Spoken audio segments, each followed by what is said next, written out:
Hi, this is Lexus Bill, host of Drive Time on Joy 99.7 FM. Listen, you don't have to worry if you miss Drive Time or Personality Profile. It's going to be live on our podcast page. Just log on to www.myjoyonline.com/podcast. You can listen to Drive Time, Personality Profile, and any other of your favorite shows on Joy FM on that page. You don't have to miss a show at all. Joy 99.7 FM, radio for discerning listeners.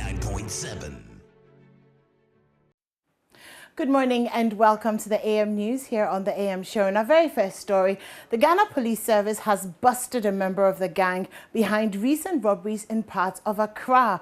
4 broad daylight robberies were reported in parts of the city last week. Now, in one instance, the robbers opened fire, leaving a bystander with gunshot wounds. Speaking on current affairs program Newsfile, Public Affairs Director ACP Questy Deborah said they are in the process of establishing the identities of the rest of the gang.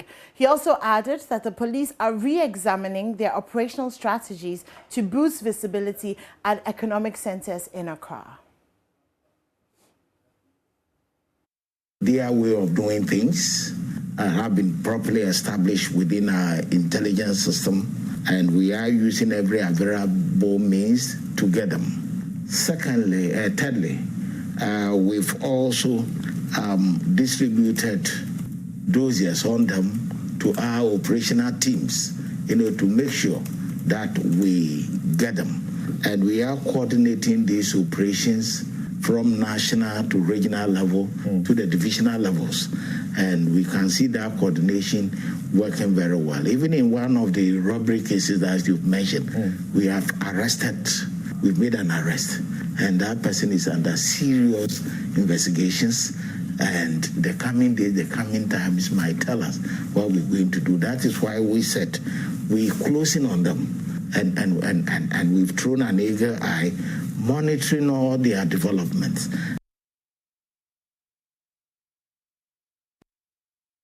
We've been following yesterday's incident. The Acting Inspector General of Police and the Police High Command invited the Regional Commander of Accra, Tema, and all divisional commanders of both regions.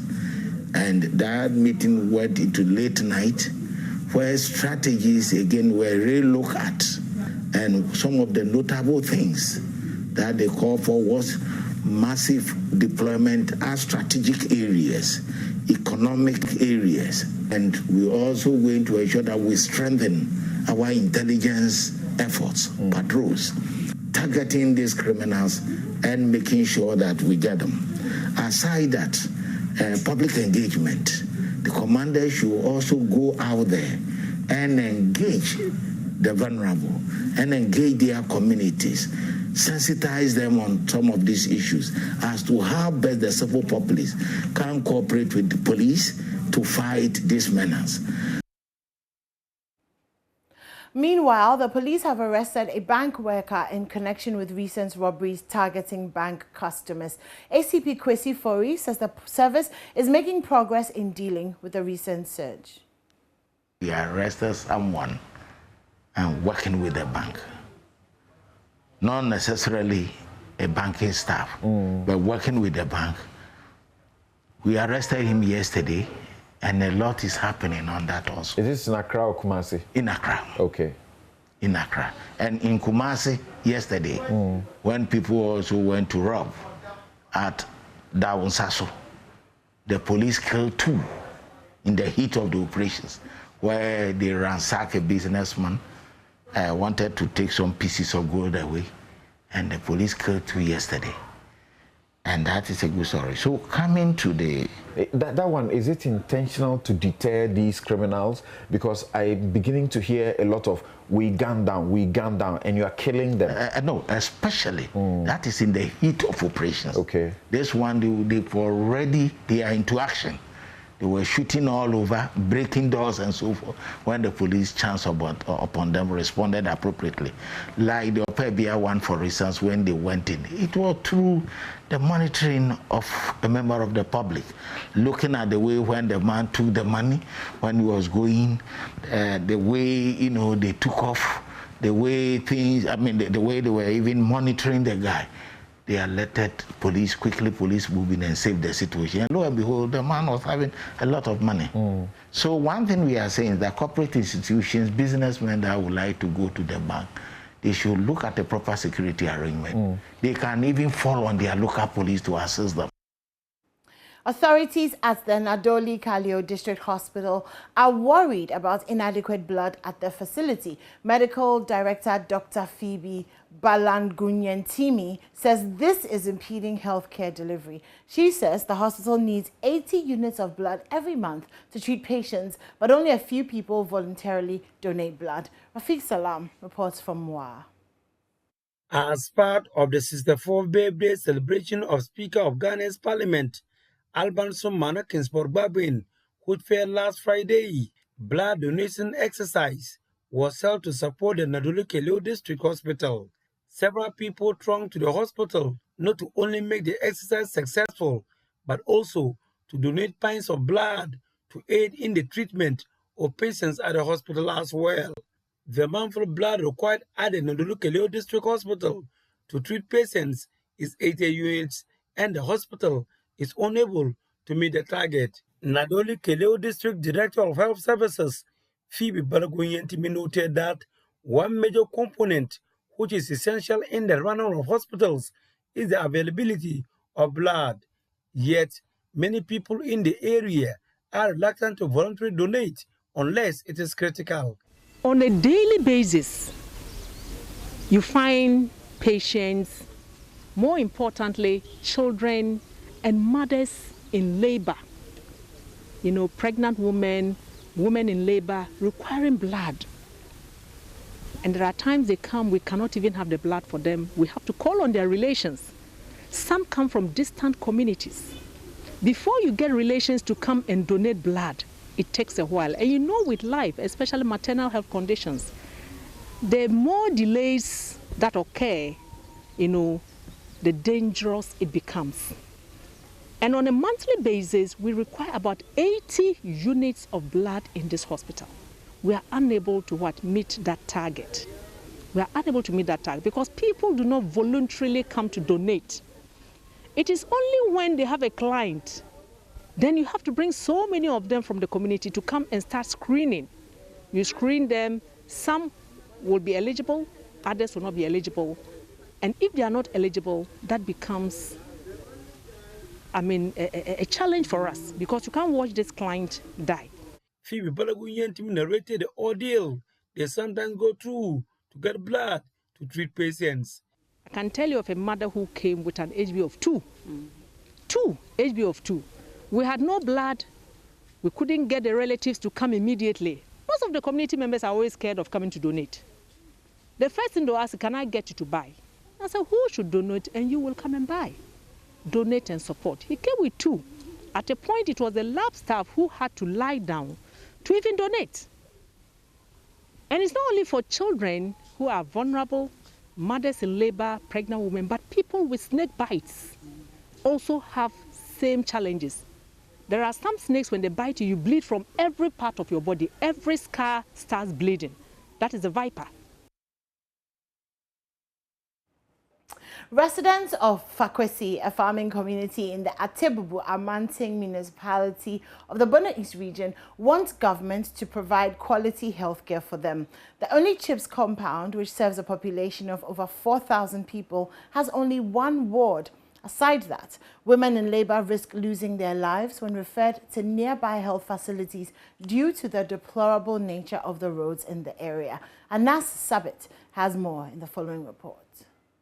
Fakwesi CHIPS compound, it serves a population of over 4,000 people who live here in the Fakwesi community. The CHIPS compound receives at least 25 patients per day, but it is in a deplorable state. One hall is being used as the OPD, as the ANC room, as the ward, labor ward, etc. Everything is being done in the same ward. The situation, according to the people here, is affecting healthcare delivery in the area. Amonzem Rumold Lelawowene is an enrolled nurse at the facility. He says key amongst their challenges is the absence of a midwife at the facility. One of our key challenges here is the delivery room. We don't have a delivery room, and we do have a lot of ANC cases and then delivery cases. So we use the same room as consulting room, we use the same room as a delivery room, and we don't have a midwife. So we fall on the midwife from the next neighboring community to come and help us, no matter the time. And we go to pick care ourselves. And that is one of our major challenges.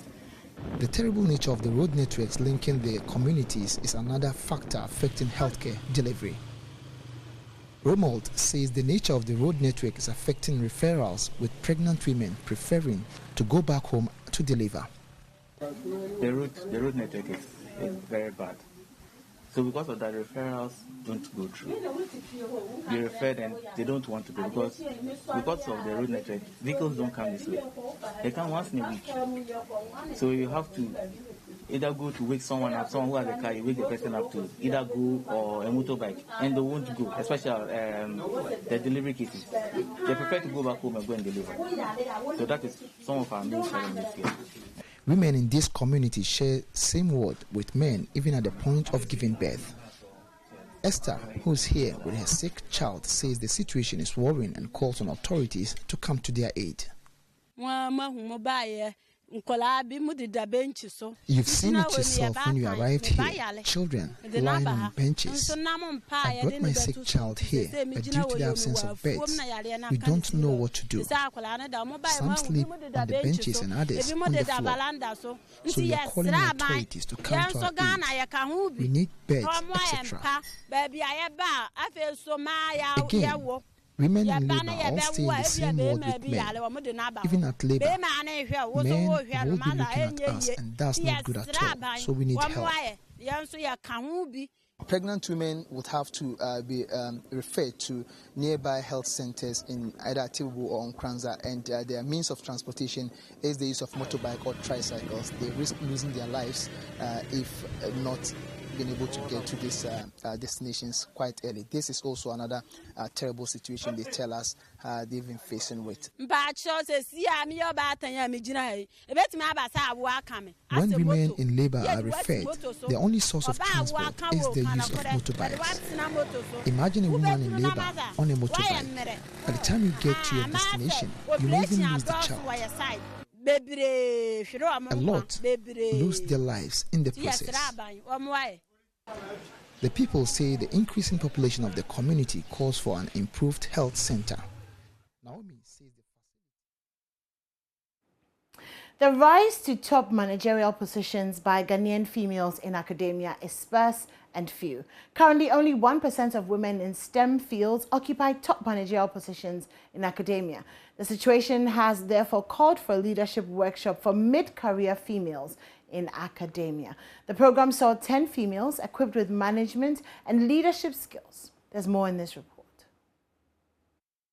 Females in academia was carried out to help equip mid-career females in academia with management and leadership skills. The workshop under the theme, Bridging the Gender Gap in Academia Leadership, is the first edition of the Executive Leadership Center for Professional Women at KNUST.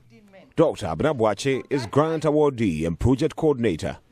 Leadership is central to life, and as we know, without leadership there will definitely be anarchy and nothing can move on.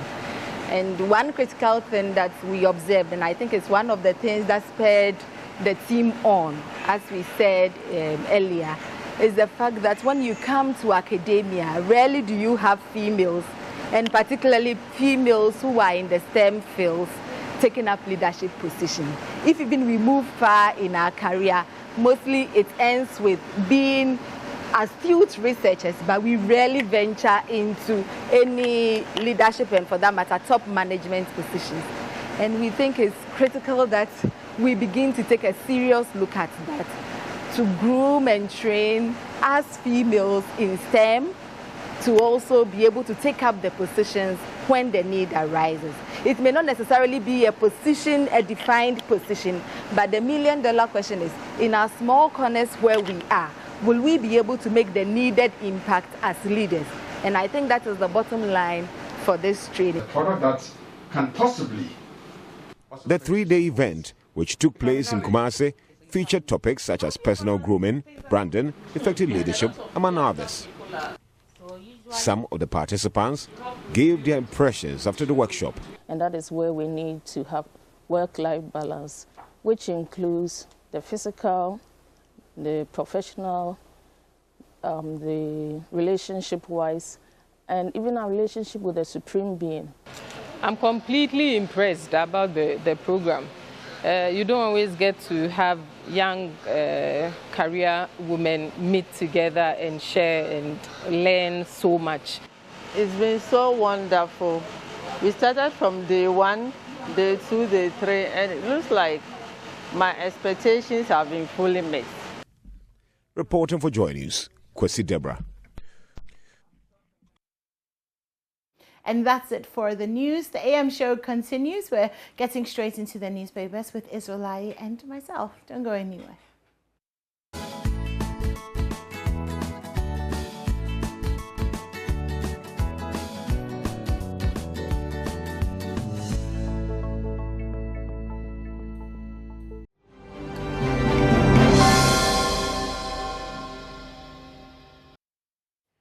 It's time for the news review on the AM show. Good morning to you. Good morning, Israel. It's so good to be back. Beautiful Monday morning. And welcome if you're just waking up. This is the AM show, and lucky you if you're just waking up. We're about to dive into the newspapers. All right, so we'll start straight on with the daily graphic. So on the front page, IPAC can't be statutory body. Decisions not binding on EC. That's Afari Jang, who's former chairman of the Electoral Commission. So he has disagreed with the proposal to make the Inter-Party Advisory Committee, IPAC, a statutory body with its functions backed by law. According to him, changing IPAC from a mechanism through which political parties offered suggestions to the EC to a body whose functions were backed by law would interfere with the independence of the EC as enshrined in the 1992 Constitution. Dr. Afari Jang, who was instrumental in the formation of the IPAC, said the Constitution clearly says that in doing its work, the EC should not take instructions from any person or body external to the Commission. The IPAC is such a body. Accordingly, IPAC decisions cannot be binding on the EC.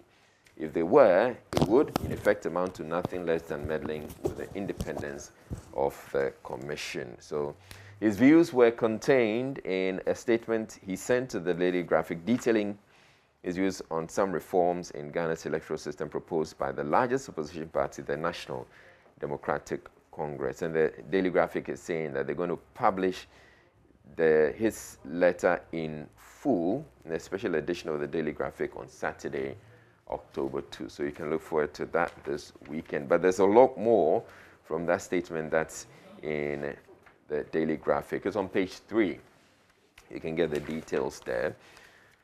Moving on, page 5, Simone Bagbo launches political movement. So a former First Lady of Cote d'Ivoire, Mrs. Simone Bagbo, has attended the launch of political movement to support her intention of creating her own political party for the 2025 presidential election. And if you recall, Simone Bagbo, when the husband was accosted from that bunker during the Ivorian civil war back then, everybody thought that that was the last we're going to see of them. She was, and the manner in which this was done, it was embarrassing. It was terribly embarrassing. I'm sure the visuals are still out there, but for both of them to recover and come back this way, it's interesting.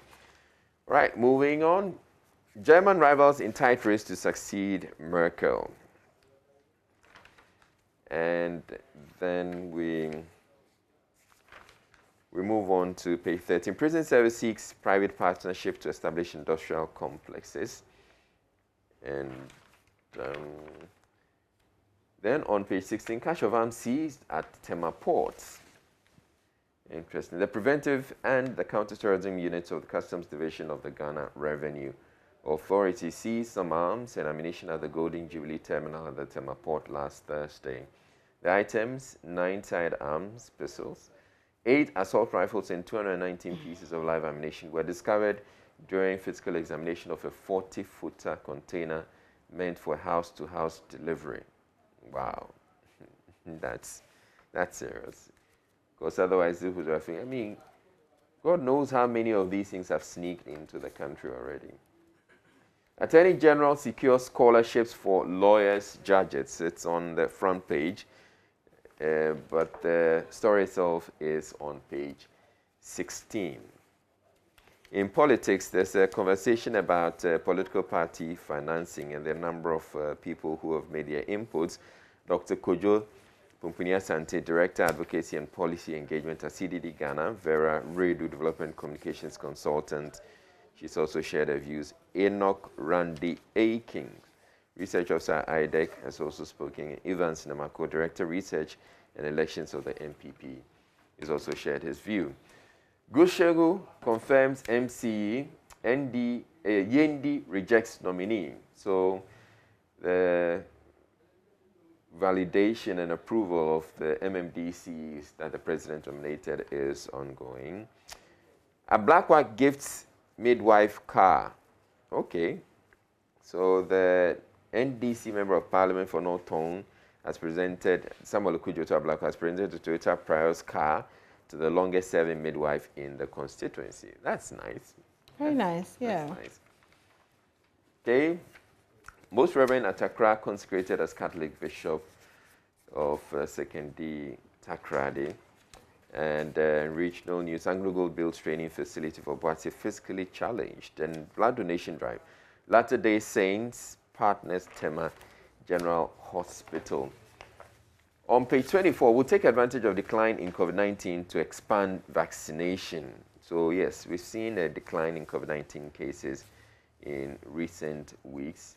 So as Dr. Kumar Baji saying, that he's the Director General of the Ghana Health Service. He said the decline in the COVID-19 infections provides the government a window to speed up with vaccinations to ensure that more people are protected against any future surge in infections.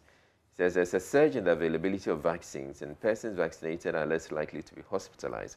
So this is a time to vaccinate more people because that is the only way we can ensure that majority of the population are protected, he added. All right, and also there in that story, it says a total of 461 schools in the country have recorded cases of COVID-19 with 98.8% recovery. Okay, that's good. Professional bodies urged to honor tax obligations. That's Albert Kandapa, the Minister of National Security. He hasn't been out in a while. No, he hasn't. Yeah. I think there was something last week. I saw him briefly in the papers last week. Yeah, it has to do with the Institute of Chartered Accountants. They're doing their presidential launching, I believe. World Environmental Health Day commemorated. Okay, so it was commemorated, and we're also commemorating it here on the show with a special emphasis on what we need to do, the basic things we need to take a look at. Because when you look at World Environmental Day on the global stage, the countries, each country and the issues that they have to contend with. There are those who are worried about climate change. For us, we have to worry about everything. Yeah, to even get to climate change, obviously. Yeah, starting with Bola, getting our rubbish picked up. We're not recycling. We're not so much. We're pooping in by the sea, by the beaches, throwing sewage into seas and rivers, and it's a hot mess. So yeah. So yes, we're going to focus on that. We're going to go out there and look at what the situation is, and then speak to some of the experts. More money needed to bridge climate finance gap. That's a study. And moving on, universal intellectual standards for critical thinking, starting with the essence of clarity. That's an opinion piece by Anis Haffer. You may want to get to that. When it comes to critical thinking, this country, it's a whole course in university. So look, but we have lots of people in this country who do not critically think. Oh yeah. Who don't think at all. So even then, critically, I get it. Right. So there's a news feature on the center spread. Low fees private schools in rural quality education. Low fees private schools in rural quality. Do they mean to say low fee private schools? Okay, yeah. Within this context, private sector schools have emerged as a viable provider of quality education in Ghana. Okay. Then there's fire on the mountain. Case of interdicted Ibri girls headmistress, educational governance. So there's a critical assessment of the case brings out some key lessons for all leaders, especially educational leaders, and indeed implementers of flagship public policies, such as the free senior high school policy. So this was authored by someone. It's a senior assistant registrar at the Ghana Communication Technology University. So yeah, she probably has some issues that they want to put out. Okay, moving on. NITA Ghana domain boards inaugurated, make use of quality medical technologies. Is Christian image deteriorating in Ghana? It's an opinion piece. It's a good question. Yeah. And still, the Daily Graphic. Ashanti Region Zoomland partner to improve sanitation. Okay, this is a graphic Zoomland sanitation campaign. So each time, it looks like in each of the editions of the Daily Graphic, we're going to have a story on that. Okay, health, good environmental health practice critical. That's a health officer. And the police place 50,000 cedi bounty on robbers. So it has to do with the robbers, I believe those who took the money from, okay, let me just read. So the Ghana Police Service has placed a bounty of 50,000 cedis on armed robbers whose daring daylight adventures on successive days have gone viral on both traditional and social media. The announcement of the bounty followed the second incident at Sampa Valley near Wager in the Greater Accra region yesterday morning, barely 24 hours after a similar act in Accra. In yesterday's incident, the gang of 4 attacked and robbed a woman of an unspecified amount of money at gunpoint on the street. 2 of the robbers who were on motorbikes accosted the vehicle the victim was traveling on, opened the back door while the others parked their bikes in front of the car and bolted with a backpack containing the unspecified amount of money amid firing of gunshots into the sky. These things are becoming a lot. Yeah, a bit too much. But yeah, it appears the police are determined to ensure that they grab these people and nip it in the bud and discourage anymore. General Champon deserves accolades. Olusegun Obasanjo. Okay. And in business, policy rate to be maintained. Analysts predict ahead of BOG's announcement, so they're predicting that it will be maintained. Then we go to, I'm almost done anymore, so you don't worry. I haven't said anything. Education, self-present appreciation students offering signs. And $600,000 AFCON World Cup bonus for Coach Milo. And at the back page, Huawei donates towards rural digitalization and 15,000 free oil palm seedlings for new dropping farmers. That's it for the Daily Graphic. Okay, well done, Israel. Let's move on to the Ghanaian Times this morning. On the front page, aftermath of police brutalities on residents. Irate Tamale youths go on rampage, attack police station, smash glass doors of NEDCO office and break car windscreens.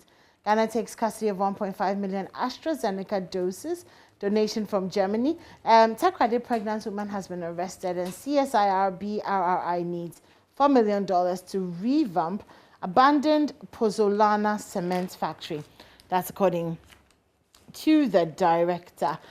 More details, of course, in the newspapers. The Information Minister has been speaking. He says government is not exaggerating the ravaging impact of COVID-19 on the economy.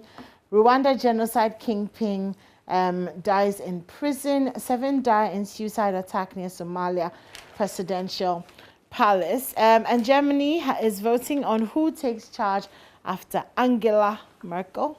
If I say Angela, Israel is gonna. It's not Angela, it's Angela. 4 Palestinians. But Angela. All right, Israel. I said it. 4 Palestinians die in Israeli West Bank raid against militants. Fighting childhood cancer. We've been talking a lot about that in the past few weeks. Don't compromise on security and safety. David Adbenu urges journalists. 8 females nominated MMDCs. I'm not even going to talk about that abysmal number of women that were nominated as MMDC is like, no. Ghanaians warned against abuse of medicines amid COVID-19. All right, so center spread, Bost BDCs resolve differences in $37 million claim and save the country $26 million. Okay. NAT is calling for insurance scheme for teachers in remote communities. And 10-member road classification committee has been inaugurated. That story of irate youths going on rampage in Tamale is on page 18, if you'd like the details of that. Okay, World Environmental Health Day. Israel talked about that. Okay, Takwa and Swayam Pristia Hani Valley record 901 teenage pregnancies in 6 months. Wow, that's a lot. And of course, that's in the Western region. So from January to June this year, 90 girls became pregnant. And this was revealed by the regional manager, Community Relations, Goldfield Ghana Limited. Out of the figure, Pristia Hani Valley recorded 537. It's a lot of pregnancies, a lot of teenage pregnancies in 6 months in the Western region. Okay, cocoa farmers increase yields after applying Omiacal Cypril, which must be some sort of fertilizer or something. PSG maintained perfect start, so lots of football over the weekend. Cycling, Rwanda to host Maiden Road World Championship in Accra. And Jesus Hero as City gets Chelsea. Oh, yes, Jesus Hero as City get Chelsea revenge. So Gabriel Jesus scored the only goal as Manchester City beat Chelsea 1-0.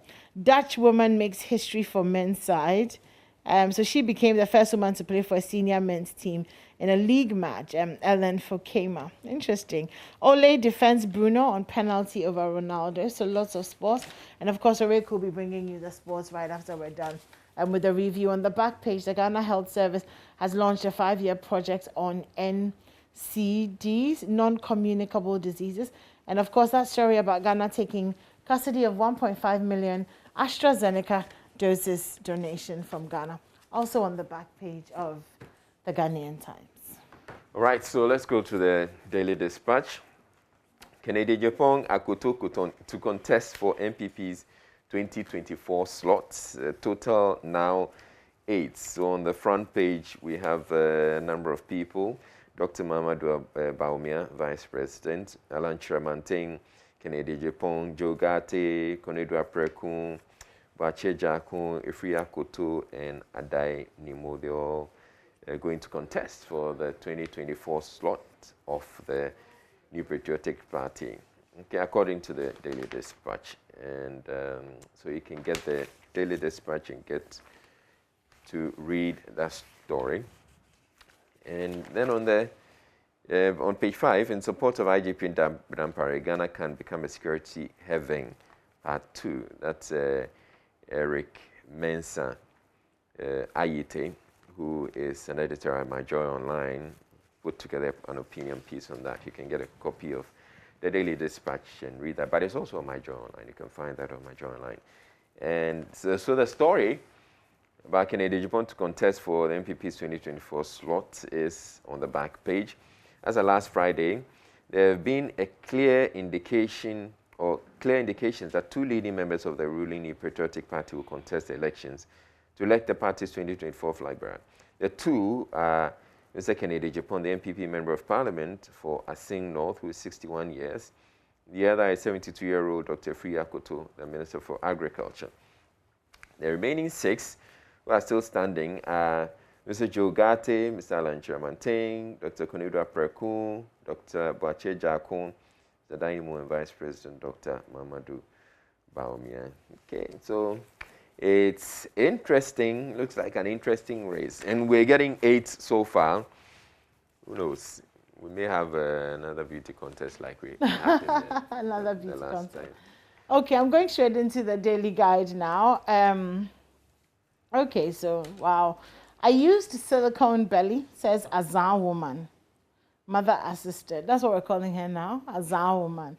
Mother assisted. There's a picture of the silicone belly, bottom right. Also very interesting, I see. Etrima, South Yendi MCE rejected Attorney General Broker's U.S. scholarship deal. And Germany's 1.5 COVID-19 doses land. Okay, so that story about the silicone belly is on page 3. All the details, I'm sure you've been following, so you know what's happening. Has she really spoken, or they're quoting sources? I'm curious, because my understanding is that she's behind bars. She's been arrested by the police, so she's spending some time behind bars. I don't know if she's spoken, because all that I've heard so far, people quoting sources. Okay, so according to sources, Josephine indicated that she could not find it easy to inform her husband that the pregnancy had been lost. And it was at this point she allegedly bought a silicone belly to create the impression that the lost pregnancy was intact. I wanted my husband to treat me well, and that is why I fixed the pregnancy and the kidnapping. Josephine Mensah is reported to have told the investigating team. Okay. So it's lots of reports apart. But third party. I'm expecting that she will be arraigned because she's been arrested and she's going to be charged. So she's going to be charged. She's been in custody. You have to send her to court. So when they get to court, I'm expecting that these. Then we'll really hear. Yeah, of course, we'll hear all of that. Okay, let's do some international stories. Page 5. Britain to issue up to 10,500 temporary visas to ease chronic staff shortages. So Britain will issue up to 15,500 temporary truck drivers to lorry drivers and poultry. Oh, I miss my DHL days. Lorry drivers and this is a good time to go and get a lorry license from DVLA. Learn how to, and then go and drive trucks. I mean, it was good money. It was pretty good money back then. I don't know how it is now. Poultry workers to ease chronic staff shortages. The government announced on Saturday. In a U-turn on post-Brexit immigration policy. So the short-term visas will be running from next month until December, and they come as ministers, So tanker drivers, Okay, interesting. I see. It was like when the US was asking nurses and stuff to come and help with. They're having some fuel crisis, and it's not because there's no fuel available, but to get the truck drivers to move the fuel across the country. That's your challenge. It's a first world problem. I know, right? It's very interesting. But honestly, it's a lot of money. I mean, as in they pay well. Yeah. So if you have like 6 months, Charlie, I go apply do some. I go apply 6 months, Charlie. I go come. Suicide attack kills 7 in Somali capital. 4 Palestinians die in Israeli West Bank raid. U.S. train derails, killing 3 in Montana. Okay, let's do entertainment, shall we? Okay. Takrady woman twerks with fake pregnancy. There was a video of her making the rounds. She was twerking. How did I miss it? Wow. Okay. She was dancing. I mean, that's it. Okay. Sarkodie joins European Union to clean La Boma Beach. Kenya bans gay film for demeaning Christianity. That's on the entertainment page. There's usually a bit more entertainment on page. Okay, there isn't any today. I think that's about it. Okay, there it is. Kente Arts and Cultural Festival 2021 launched. That's interesting. I love that. Bringing out the whole Kente vibe. IGP senior police officers celebrate PW3.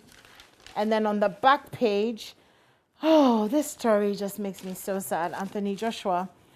So Alexander Usyk is the new unified heavyweight world champion after dethroning Anthony Joshua with an incredible performance in London. So 65,000 fans inside Tottenham Hotspur Stadium, and he outclassed Anthony Joshua over 12 rounds and hurts the defending champion on numerous occasions. That's so sad. Anyways, don't give Hearts coach pressure. Why? I will take penalties again. And of course, that's Bruno Fernandes talking. But again, like I said, Oreku will be bringing us the sports after this. So he'll come with more details. We're going to go to my Joy Online in a second. But first, Israel is potentially going to use all the 5 minutes left to do the business and financial. Okay, so business and financial times. Mining industry still in slumber. despite recovery in all sectors. Shrinks for 5th straight quarter. And desists from buying cocoa beans directly from farmers, cocoa bought to local chocolate makers. Private vehicles surpass commercial vehicles involved in accidents. Okay, and the NRSA is worried about that. Yes, they should be worried about that. Okay, and let's quickly look at the statesman. Striking performance at Boss to $624 million trade liabilities, reduced $39 million. Revenue earning assets up from 17% to 75%. And NLA creates corporate affairs department to enhance efficiency. And Ghana records over 18,000 new HIV infections. That's worrying. Wow. That's. I wonder what the reason is. I wonder too. So, Ghana recorded new HIV infections of 18,028 in the year 2020, bringing the number of people living with the virus to a cumulative figure of 346,120 at the end of the year. Actually, it's here as well on the front page of the Finder. HIV, 5,211 of 15 to 24-year-olds infected in 2020. So adult men are sexually infecting young girls. And of course, the breakdown is on page 2.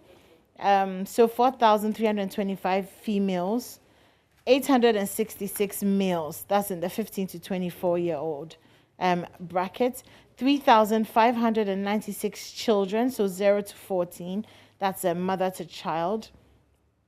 And wow, it talks about adult men and women infecting younger ones. So the 15 to 24-year-olds, both men and women, are getting infected by having sex with older people. And young people are chasing adults for financial gains. So while some of the older men and women take advantage of the vulnerabilities of some of the young people, many of the young people voluntarily have sex with older men and women for financial gains. Very interesting. I think we should probably have a conversation. Yeah, but I thought that, I mean, if you know you have HIV, you don't want to sleep with someone unprotected to infect the person. I don't know. That was supposed to be a wicked thing to do. Well, maybe they don't know. They don't know, I mean. Maybe they don't know. Or something, I don't know. Anyway. But yeah, my joy. Let's get on to my joy online now and see the stories that we have. Okay, so Boss has reduced trade liabilities from $624 million to $39 million. That's the MD saying that, and it's in a number of the newspapers already. Let's get to the other stories there. My joy online. So, total recall. Where's the $2 billion Sino-Hydro money? And I posted this on Facebook, and I'm telling people that there's a show coming up. We're going to have a whole show where we're going to get answers to this. And people are just going gaga and crazy, and I don't know. But yes, it's a show. So we have the show coming up, and we're just teasing by putting out it's a flyer indicating that we have that show. I'm just tuned in. So it's going to start on the morning show, and then we're going to have it on the pulse, and then later on. So this is running through, and we have some answers for you. It's not that we're putting it out there. Yeah, we have answers for you. So just stay tuned in to the show. We'll have you bringing that. Eyewitness coup d'etat that toppled Dr. Nkrumah and it shaped my life, Kojo Bonsu. I was speaking with Aisha Ibrahim on PM Personality Profile. Playback, the probe discusses Milovan Rybak's return to Black Stars. And then we have the law also probing whether police can punish suspects. Attorney General Godfrey Dame brokers landmark scholarship agreement with Georgetown University. Police admission not aware of any ransom payment. That's also a very interesting story. Yep. So we're learning that, or we're told that the regional minister paid ransom to the supposed kidnappers. Kidnappers, yeah. And then it turns out that there were no kidnappers. So who collected the money? Who chopped the money? It's time to start interrogating bank staff over some robberies. Questy Deborah saying that, and indeed, the police are telling us that they've picked up one person. And this story, police officer wakes up from 9 months coma to find he was sacked. Yeah. That's so heartless. Yeah. So heartless. Okay. I hope that the police are going to do something about it. Maybe, there was a some sort of miscommunication. But yeah, get into the My get Joy onto My Joy Online and get to read that story. So, as we've been telling you, we have the Environmental Health Day yesterday, and we're going to have a conversation about that. We also have the hydro deal conversation also coming up, and Simple Mankante. That guy has been off the scene for a while, but IB somehow has managed to find him and is bringing him on the show. And then we'll also be talking about joy in my community. We're going to Glefa, and so there's a packed show. Just stay tuned in. And Nimwa is going to bless the streets with her presence. Anyways, they're adorable. We're taking a quick break, and then when we come back, you're not adorable. Oreku will be bringing you the sports. Don't go anywhere and don't mind Israel. Are you not adorable? You are. She is. Have you censored the Momo? Oh. Yeah. Okay, we'll be right back. You haven't sent it, have you? He's not going to get it.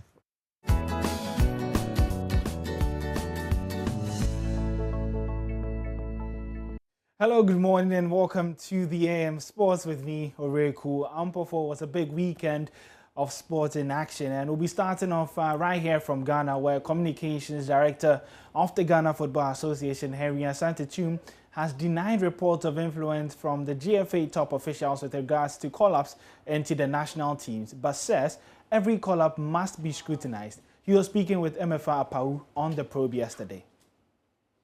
In 2010, when we were going to the World Cup in 2010 in South Africa, I paid particular attention to all the teams we were going to face at the group stages. I placed premium on the preparation of Australia, Serbia, and Germany. There was a particular name in the German squad, Lukas Podolski, who was then playing for Arsenal. Lukas Podolski, within a 24-month period, had played only 10 times for Germany and 12 times for his club side. And the German media felt he did not merit a call-up. But Joachim Löw said, look, Ole Bierhoff, you are the team manager. Lothar Matthäus, you are the technical director. But I feel that when it comes to commitment and people or players who can give their all to the national team, he is one that I trust. And so I want to take him to the World Cup. In that team, he had a blend of young and old. At the end of the day, he defended the squad. But it did not go without scrutiny, without proper discussion, without proper interrogation. That is not interference. It's because the FA wanted to behave as a responsible football association, and they felt they had suggestions and opinions to offer. And it's the same thing we do here. So it has nothing to do with interference. That's not what we hear.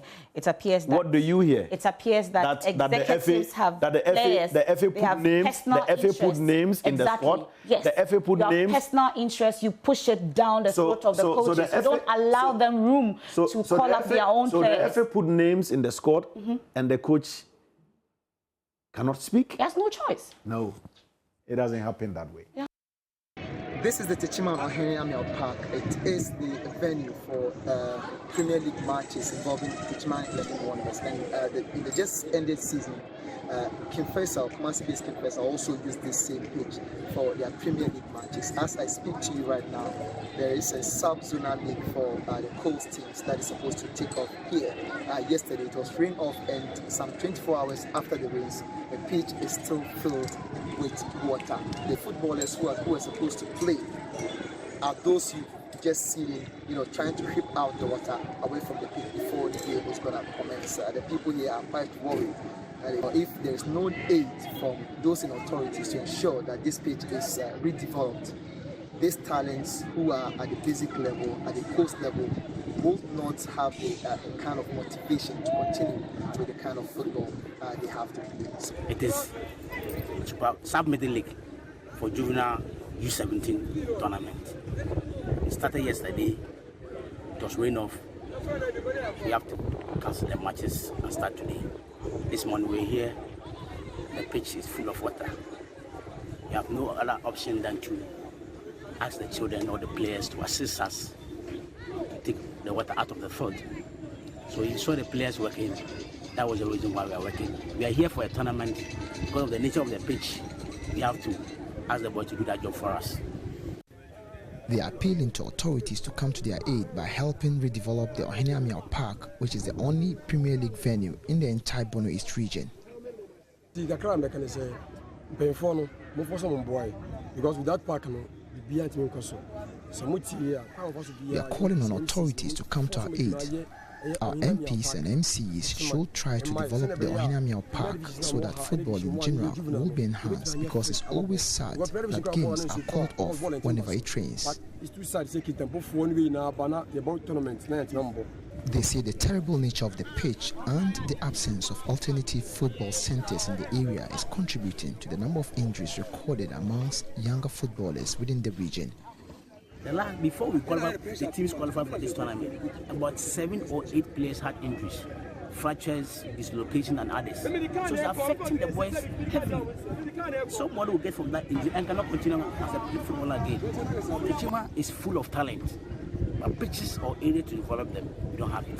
The entire Techima municipality, which is the Bono East regional capital, is not having a single astroturf pitch. So to some of the people here, all they are calling on authorities, especially government, is to establish astroturf pitches here to aid the juvenile soccer. My plea is that they should come to our aid, construct 3 or 4 astroturf pitches for us, so that we can have avenue for them. The talents are here. One example, a coach just spoke here. He has been able to produce Kamal Dean. He's playing with national right now. He has been called to the Black Stars. We have so many of Kamal Deans in Techima here. And if these pitches are able to develop, we can develop thousands of Kamal Deans in Techima here. So they should come to our aid. We are playing with the government, the NGOs, the opinion leaders to come to our aid, so that Techima can be developed through football. From the Techima Ohene Park for Joy Sports, my name is Anas Sabit, reporting.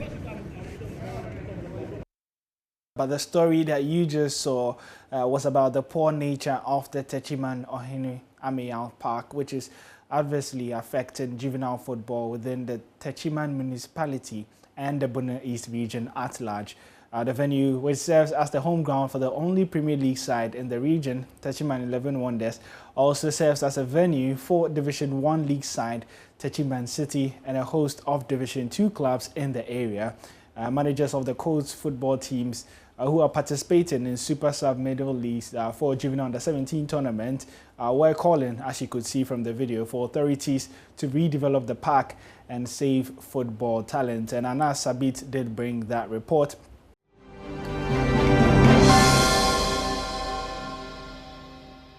Right, just still on the AM show. And yesterday, Sunday, September 26th, was World Environmental Health Day, one of those many global days commemorated each year to highlight an issue that the world needs to pay attention to. And I was saying that considering the many issues that we have, we probably should have a day set aside for each of the many issues. But let's focus on World Environmental Health Day. The theme is prioritizing environmental health for healthier communities in global recovery. It comes as the world continues to fight the COVID-19 pandemic, alongside several other crises, including the impact of human health from climate change. Now, here in Ghana, there are a myriad of environmental health issues we need to tackle, most of them being basic hygiene issues. What we're seeking to focus on here on the AM show is appreciating the magnitude of our challenges and deciding what realistic targets we can set ourselves as a country to trying to tackle the problems. So joining me for the conversation this morning is Florence Kuchi. He's the Environmental Health Officer of the AMA, and then Dr. Juliet Oheming Intiama, who's a US-based environmental health scientist. We're hoping to go out there, Nimwa will be stepping out there to get to bring you a picture of what the situation is. But let's start with my guest in studio, Florence Kuchi. Good morning to you. Good morning, Uncle Israel. And oh, please don't call me Uncle Israel. don't join Nimwa and the rest calling me Uncle Israel. Otherwise, I'll call you Auntie Florence. Every man is an uncle to me.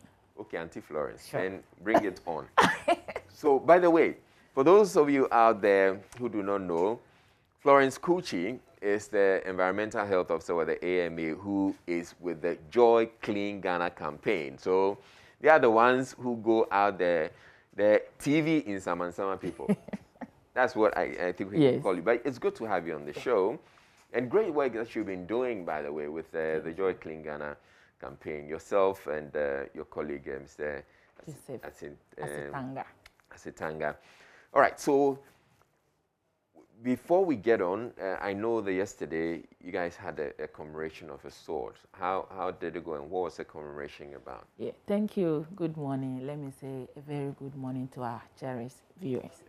So yesterday was the World Environmental Health Day. Let me say yesterday was the 10th anniversary of World Environmental Health Day, but in Ghana, yesterday was our maiden commemoration. Oh, okay. Yes, we have never had it in Ghana. Yeah. So yesterday, we were happy, we were lucky to have it, and then it went well. We were really overjoyed. We had a float. Okay, float. Yeah, we had a float from the old Accra Metropolitan Assembly office around the High Street through to the Makwala Market, Tudu, and then we climaxed the Deba at the new AMA head office. Yeah. And it would have been, I would want to imagine that it would have been excellent as you went on the float. You were going through clean streets, clean gutters, and all of that. What would you say about that? It's not easy. We still have a long way to go when it comes to our clean environment that we are trying to project.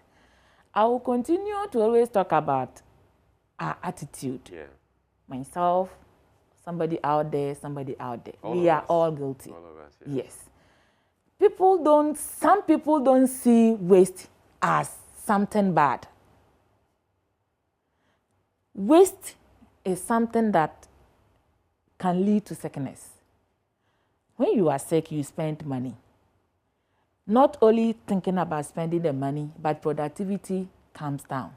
So when the environment is not clean, when you don't have a clean environment, it goes round and come back. Everything within the country is a standstill. How do we manage our environment? The waste that we are talking about. How are we going to do it? How are we going to come by so that we can have a clean environment as everybody is waiting for? We need to change our attitude towards sanitation and hygiene. Yeah. Indeed, you make the point. You see, where we have people who are, if you decide to be filthy on your own or litter on your own, it's not so much of a problem as to when you decide to do out there in public, litter in public, and bring a lot more people into your filth. Which is what, which is why when you say that this is an attitudinal problem, it's something that we really need to also look at. But yes, much as it's an attitudinal problem, how have other people tackled this? They tackle it by using law enforcement. Yeah. So you litter, you're fined, and you pay for littering. But yes, in our part of the world, people do these things and get away. But I think if we're deciding that we're going to tackle or deal with people who litter and get them to pay fines or prosecute them and all of that, I think we'll be making some headway. But this is just the beginning of the conversation. Now let's look at World Environmental Health Day.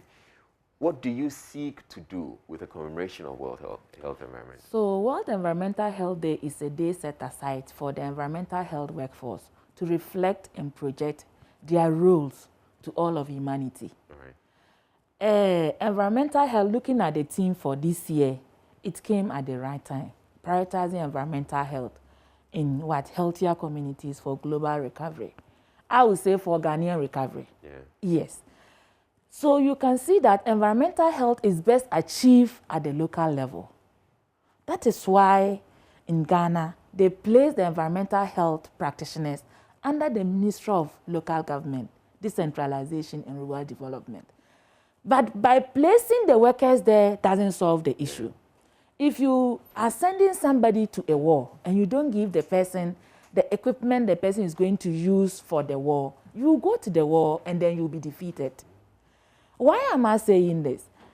You cannot handle or achieve environmental health issues when you neglect the technical officers behind ensuring that laws are being enforced. as we talk now, environmental officers in Ghana, we are hanging. We don't know where we belong to. So we are just playing, what will I say, our own music. We are doing our own thing. Nobody is manning us. So there are simply no resources. We are just trying as much as possible that we will help because it's a cause we have decided to go by. And we don't want to use those things as challenging. We continue to complain about our challenges. So we are just keeping quiet. Look, everybody, when you go to the decentralized system, you go to the MMDA. We have so many departments at the MMDAs.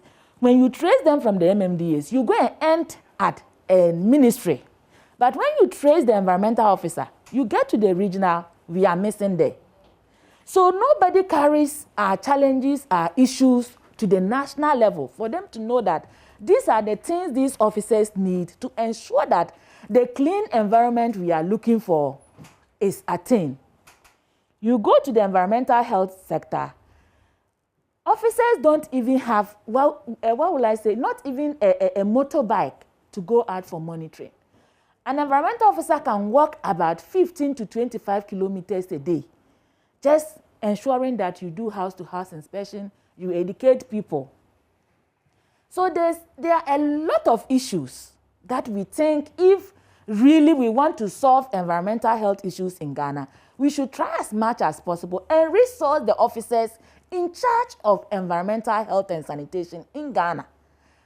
When you go to the assembly, environmental health officers are like the police officers. When you look at the Criminal Offences Act 1960, we are referred as constables. We have the right to arrest, detain, and prosecute anybody who go contrary to sanitation rules. But how can you arrest when you are not equipped?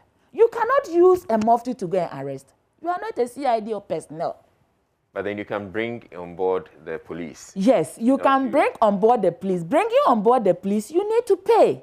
Look, environmental officer, when you are taking somebody to court, you take a person to court.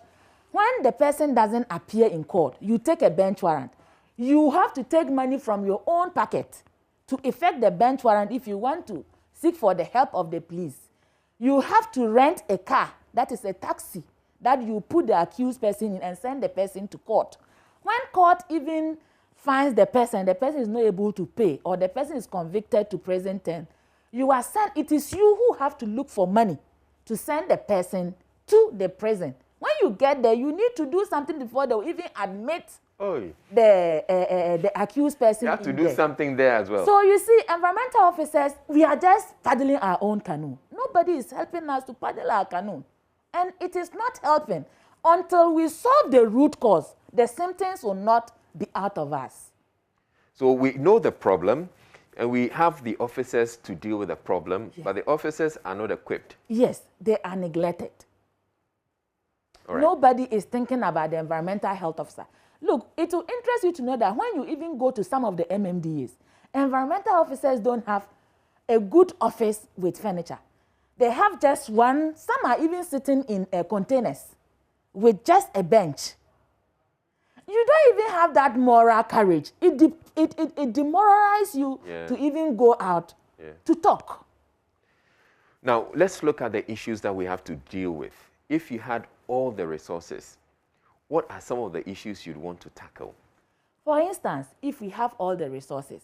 And we can just itemize them. Yes. One, we are talking about having a clean environment. Let me say, one Ghana to be the cleanest city in Africa. Yeah. What do? First of all, we need trucks that will be able to do what? To collect refuse. We need landfill site. When these refuse are collected, they will be sent there. Yeah. We need to intensify waste segregation. Waste is wealth. When you go to other countries, they are practicing the circular economy. It is helping them. Okay. Waste is wealth. You do the 360 waste work. Okay. So clean environment. Yes. That's one. That's one. Then we have to ensure that we plant trees around. That is greening our communities. Our environment, yeah. That in that case is we are working towards climate change. You understand? We have to ensure that we don't allow stray animals straying all over. Okay. Yes. That's another one of our problems. Yes, we have stray animals. Stray animals. The tree planting that we did in June, you cannot count almost all of them. Where are they? Stray animals are feeding on them. It's the duty of the environmental officer to ensure that these stray animals are controlled. But you do not have a van. Yeah. How do you ensure stray animals? So the third issue, stray animals. Stray animals. And the third one, the fourth one is the law enforcement. We need to be equipped. At least when we are going to court, it should be ease. Now, some assemblies do not even have what they call the bylaw. They cannot even get money to gazette the bylaw. I think the bylaw should be gazetted nationally or regionally for all MMDAs. Yeah. Because the bylaw is one of our weapons. Yeah. So when you have the bylaw, so the fourth one is the law enforcement. Okay. Yes. Now, you mentioned four Yes. things. I haven't heard you talk about noise pollution. I'm still coming there. That's also yes, part that's of your... also part. another Noise aspect of- pollution is part. Open burning is also part. Okay. Open burning is also part because you don't have to burn anyhow. Indiscriminate dumping of refuse into drains and public places is also another. Okay. You've listed a number of issues. I want you to hold on. And we're joined via Zoom by Dr. Juliet Oheming-Teria, Dr. Juliet Oheming-Teria. She's a US-based environmental health specialist. Thank you very much. And I'm sure you're in the US, right? Okay, you'd have to unmute. Can you hear me? Yes, I can hear you. Okay, so you're in the US. Yes, and just a little correction. Dr. Juliet Oheming-Teria. Sorry. Dr. Juliet Oheming-Teria. Yes, and I can imagine that you've had to wake up very early to join us for this conversation.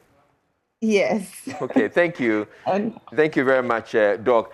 So I don't know, I'm sure you've been following the conversation with Florence Kuchi all this while. Now, we have a certain set of problems when it comes to environmental health.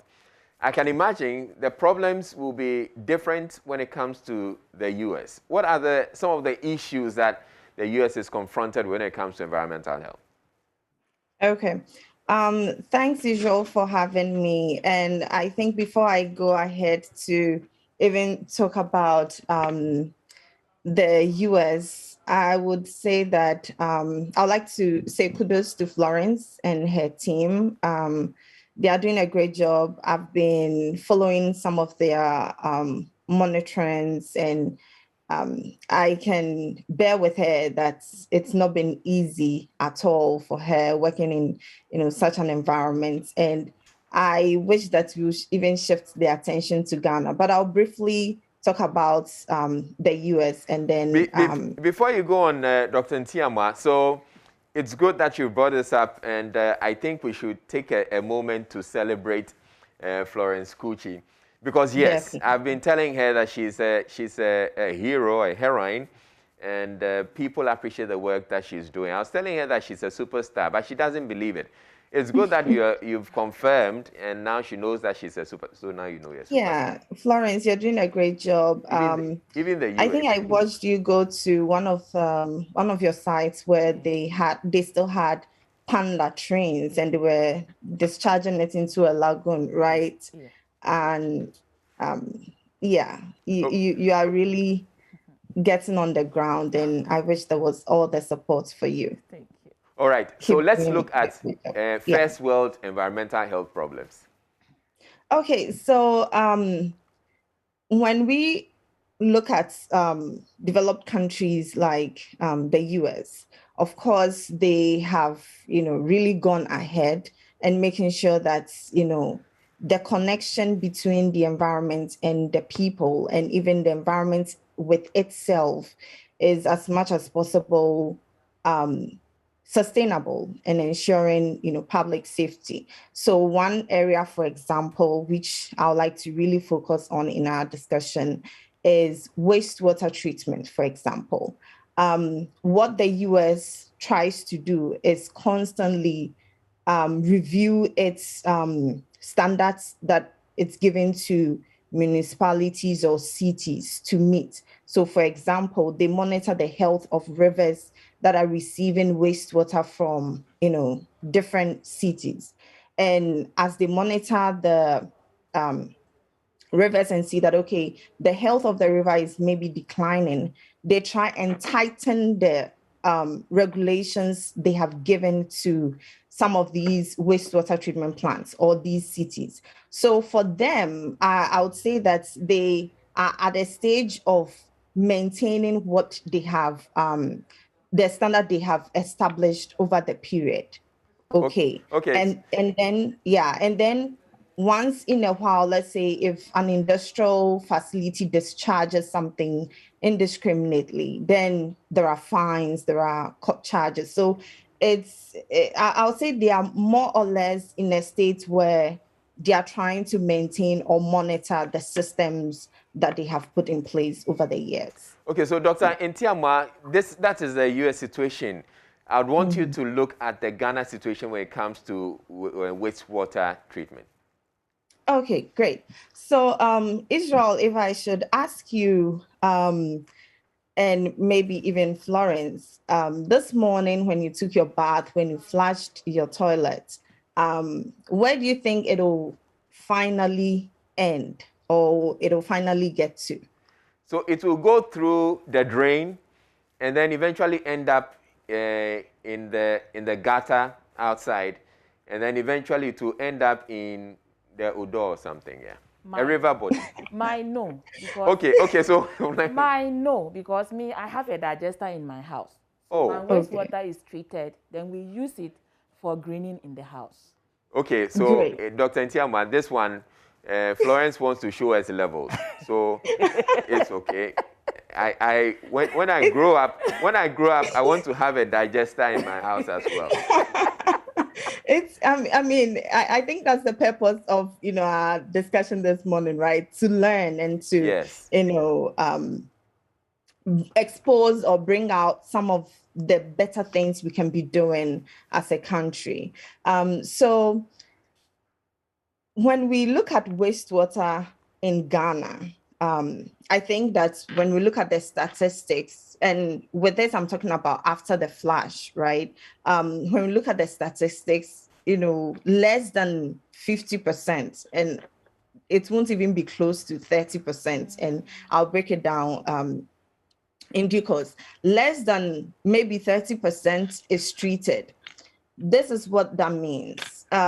If you look at Accra as a whole, prior to 2017, when people who have, let's say, septic tanks, right, when even the septic tank is full and a tanker comes to dislodge it, it drives straight to the Lavender Hill and dumps it at the seashore.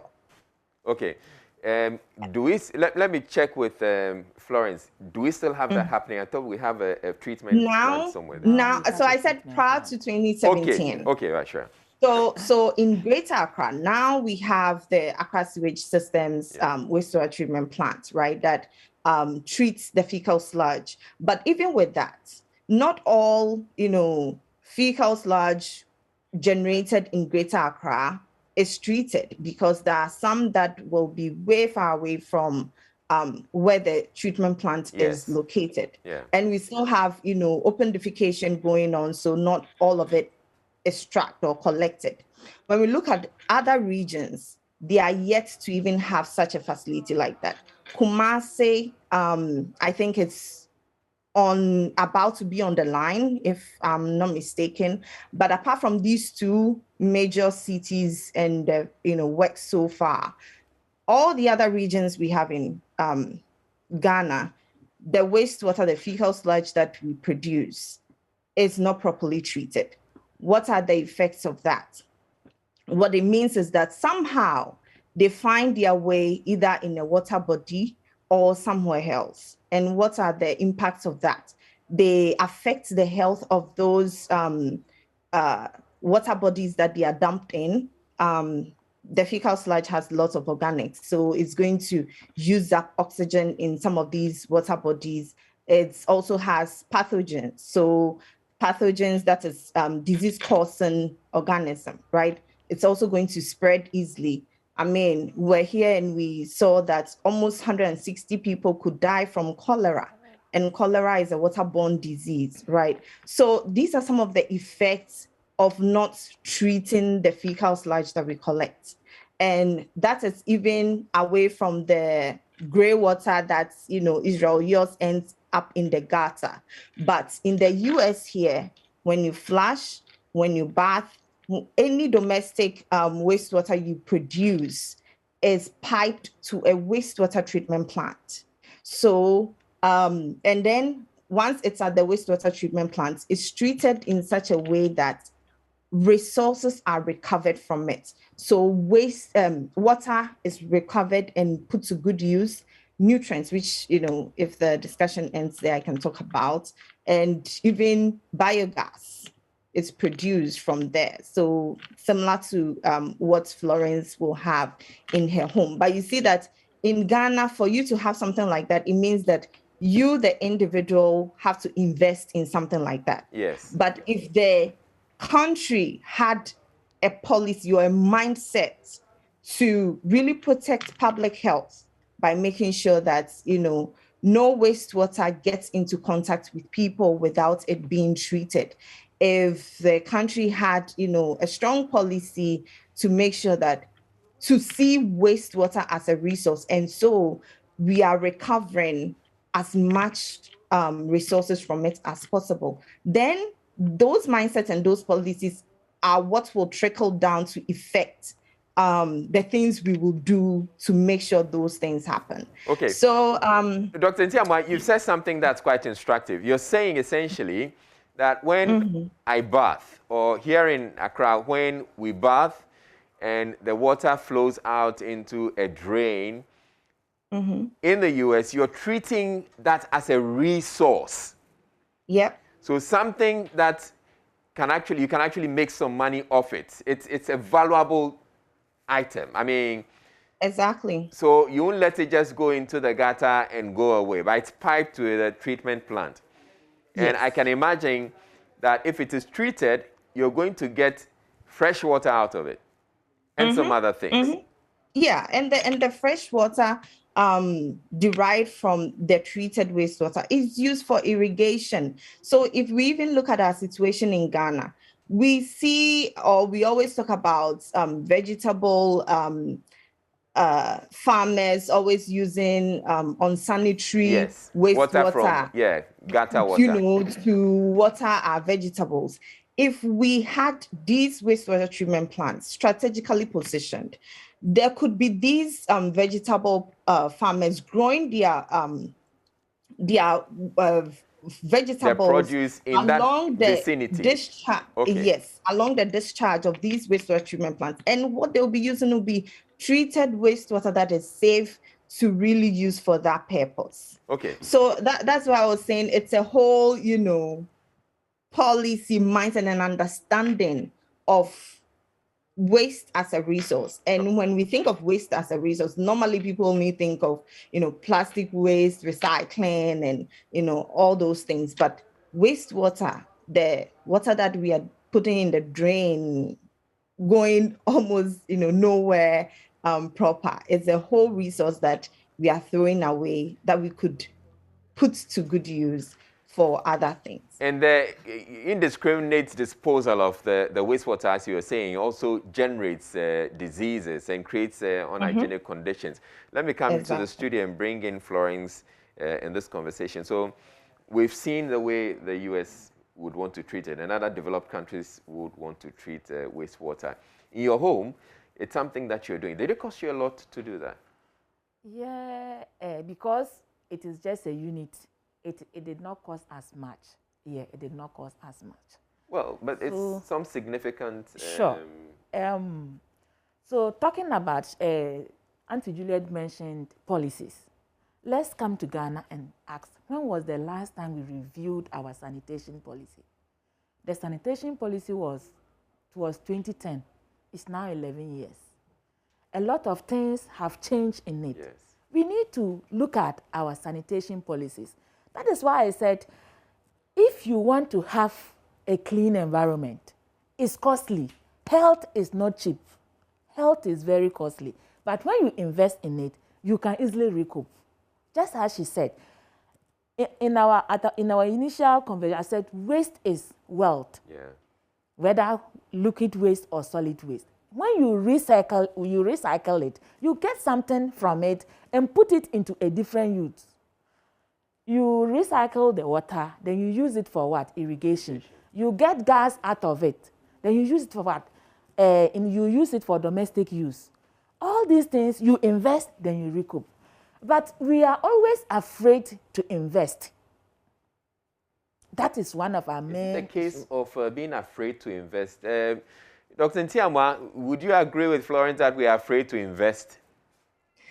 I don't think we are afraid to invest. I think it's a matter of priorities, what we think, is of priority to us as a country.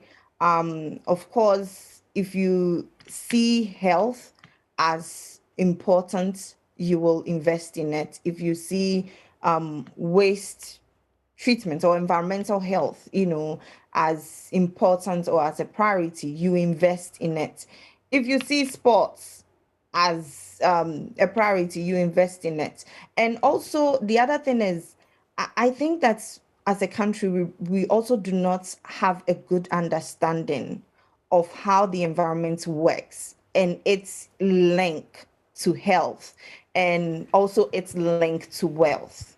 I think if we understand these three things very well, how they are interconnected, and so like I said, wealth, so the economy, if we see how they are closely interconnected, then we, when our governments even talk about economic boost and all of that, we'll be hearing, environmental sustainability in it or environmental health in it. I think we don't have that understanding, so it makes us focus on other things without prioritizing environmental health. If we realize that... Dr. Ntiamwa, I want to differ on this. I don't think it's not the case. It's a case that we don't have an understanding and we don't want to prioritize. I think there are just too many problems and we can't figure out how to address the problems. And so we're going about it in a touch and go manner. We attempt to want to do something about it, but we know we're not doing anything about it. Florence, am I lying? Do you know, just as she rightly said, sanitation, environmental health has a close interconnection with economy. There's no country that can grow, your economy can grow boostly without checking on sanitation, because sanitation is the backbone of every country growth. All others are the rifts. Immediately you neglect sanitation, environmental and sanitation, you cannot grow the economy straightly. For instance, if your country is dirty, it will discourage tourism. And we know a lot of income or a lot of capital is raised from tourism. Yeah. When your environment is dirty, health, it will affect the health of the people. Talking about food safety, you can have very healthy food products, but if you prepare the food in a dirty environment, the food will end up being contaminated and you'll be eating contaminated food, and to have an effect on your health. Talk about agric, talk about transport. So before, just as she said, if we don't prioritize environmental health and sanitation in the country, all others, they cannot work properly. We would think that we are doing this, but environmental health will come back to ask us questions. What did you do about me? From the conversation I've had with you, it's clear, as I was saying, that we seek to attempt or appear to attempt to want to solve the problem. But we're not solving the problem, because if you're saying that there are environmental health officers who are not equipped enough to do the job, it's an attempt to address the problem, but we're not addressing it. Yes. Okay, Dr. Ntiamwa, we've talked about one aspect of it, which has to do with wastewater treatment and fecal matter treatment. One of the other challenges that we have in Ghana has to do with indiscriminate disposal of waste and littering. How is the U.S. tackling that? Or how has the U.S. tackled that? Okay. So I'll say that even in the US, I've seen some littering. I'll be honest. I've seen some littering, but the rate of littering is not, as it is back home. But one key difference between, the US and Ghana is the availability of things that will discourage, let's say, littering. Right. So there are bins, or what they call trash cans here. Advantage points. Yeah, we also have some bins here. But Israel, I bet that I can walk from I stay at La Paz, right? I can walk from La Paz to maybe Nyameche and not see a bin. So no, I'm not disputing that. But we have some. They may not be that many, but we have some.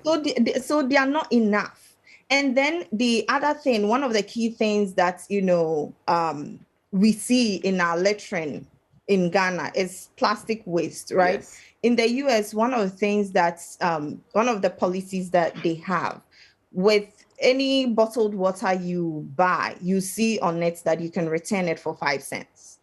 Okay. So that is an incentive for people to, keep their bottles, their plastic bottles so for a while. In it. You can return the plastic bottle, irrespective of the size, for 5 cents.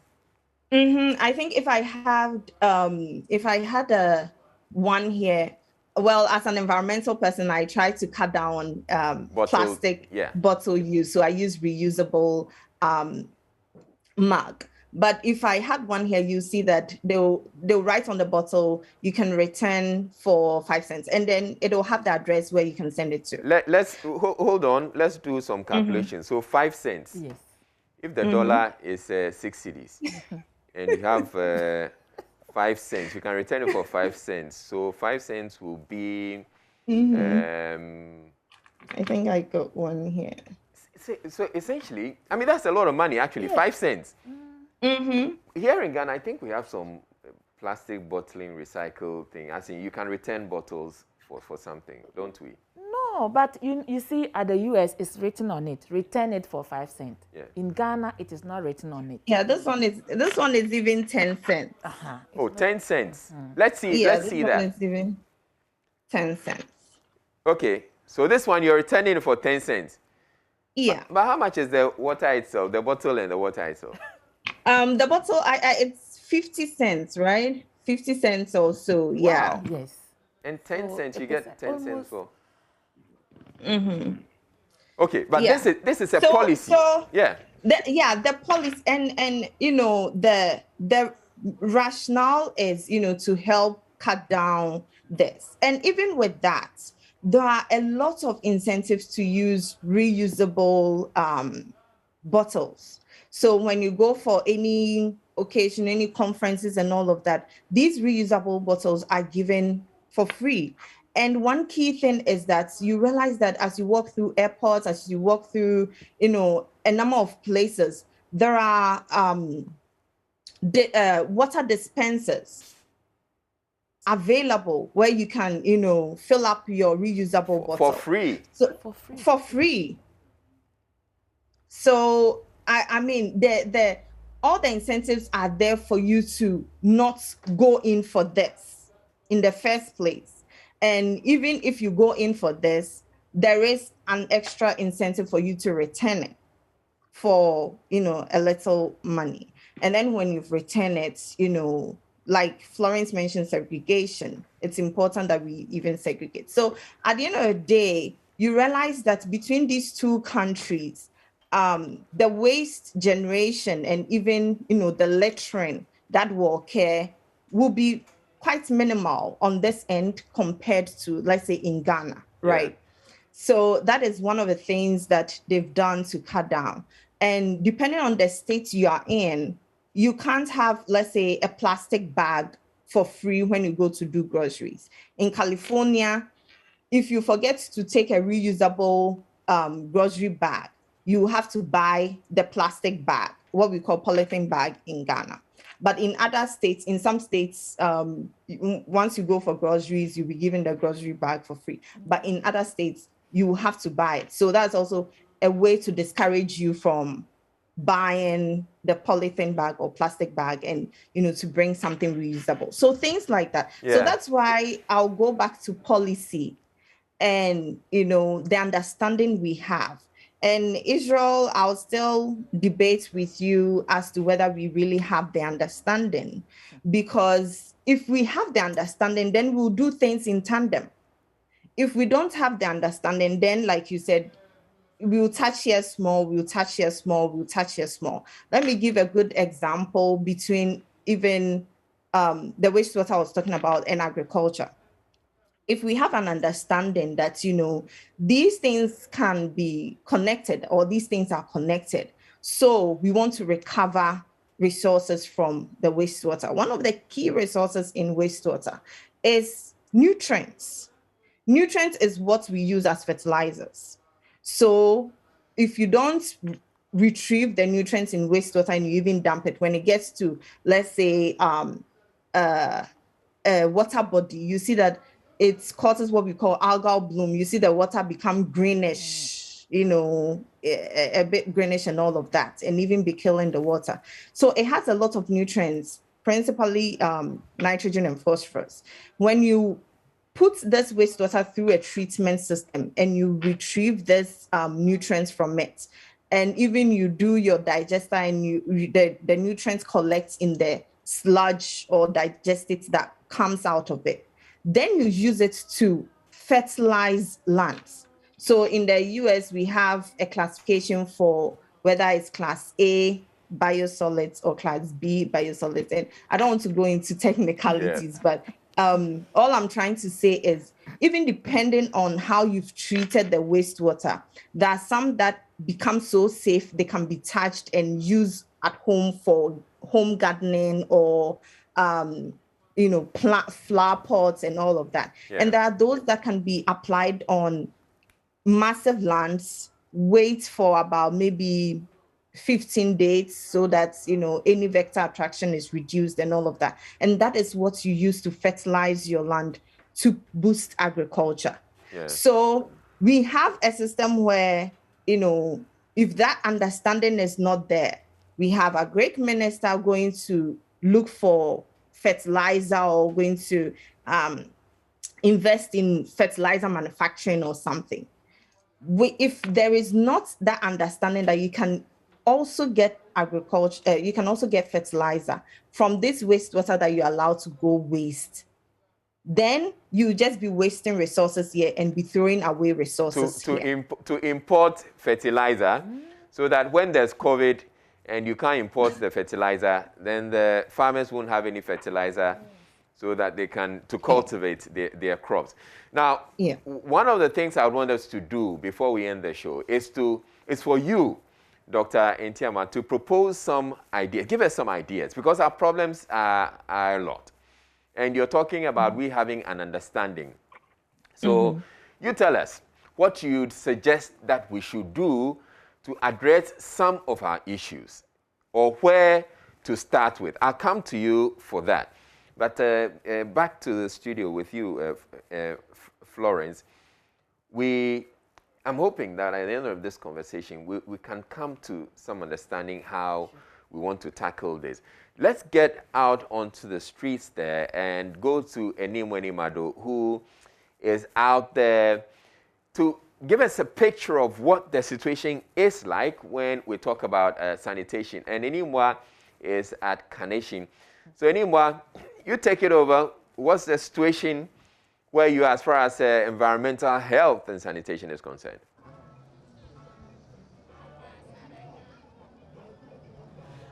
Okay, Israel. So we're at Kaneshie Market this morning, and we have been here a few times. And over the years, we've watched as they've cleaned up their act and gotten a rubbish disposal system in place that actually works and provides a cleaner market. So that's what's happening at Kaneshie. If you look to the right side, or if the camera can just pan to the right, you should be able to see that the place is quite clean. It looks like it's been swept this morning. There are 2 incinerators of rubbish. And formerly, you remember that the rubbish here would usually be on the ground and be really scattered and just be really horrible. But right now, it's actually properly packed in the incinerators. And it's been like this for a few months. So there is a system in place. In terms of rubbish, it looks good, but of course that's not the only thing that has to do with environmental health. There's also the fumes from the cars and the trotros and all of those things and the carbon emissions. And a trotro just passed by me with black smoke coming out of his trotro. And so there's still a lot more work to be done in terms of making sure that our cars are roadworthy and that we're bringing air pollution down to a minimum. But I also have with me the environmental health, the head of the team, analyst, the head of the environmental health team, Mr. Joseph Asitanga. He oversees Okankwe South in terms of the environmental health. So I'm going to talk to him about some of the things that they've put in place to get, the area, less untidy, get the rubbish in place. And just by the way, I'm sure as you're watching, you can see that not a lot of people are wearing masks. So that's still an issue. But that's just by the way. Good morning, Mr. Asitanga. Yeah, good morning to Madam and good morning to your listeners. Good morning to everybody. And we thank JoyNews for all the efforts and time that you are putting more emphasis on sanitation issues. Yesterday was a celebration of World Environmental Health Day globally, and this day has become a very important day regards to the environmental health and sanitation activities in the whole world. And there is a saying that goes with that a healthy country, sanitation is the requirement for the growth of the economy and the health and well-being of the people. So Environmental Health Day was marked yesterday just to signify the importance and how governments should place much priority on the management of waste, both liquid and solid waste, human health, the environment, the ecosystem, the water bodies, the forest reserves, all is made up as the environment we are battling with. And who are those to preserve and keep it safe for the health of the people? It's me and you. And it lies on our own responsibility as individuals of the country to put up efforts to make sure that we carry the role as an individual to protect the environment that we find ourselves.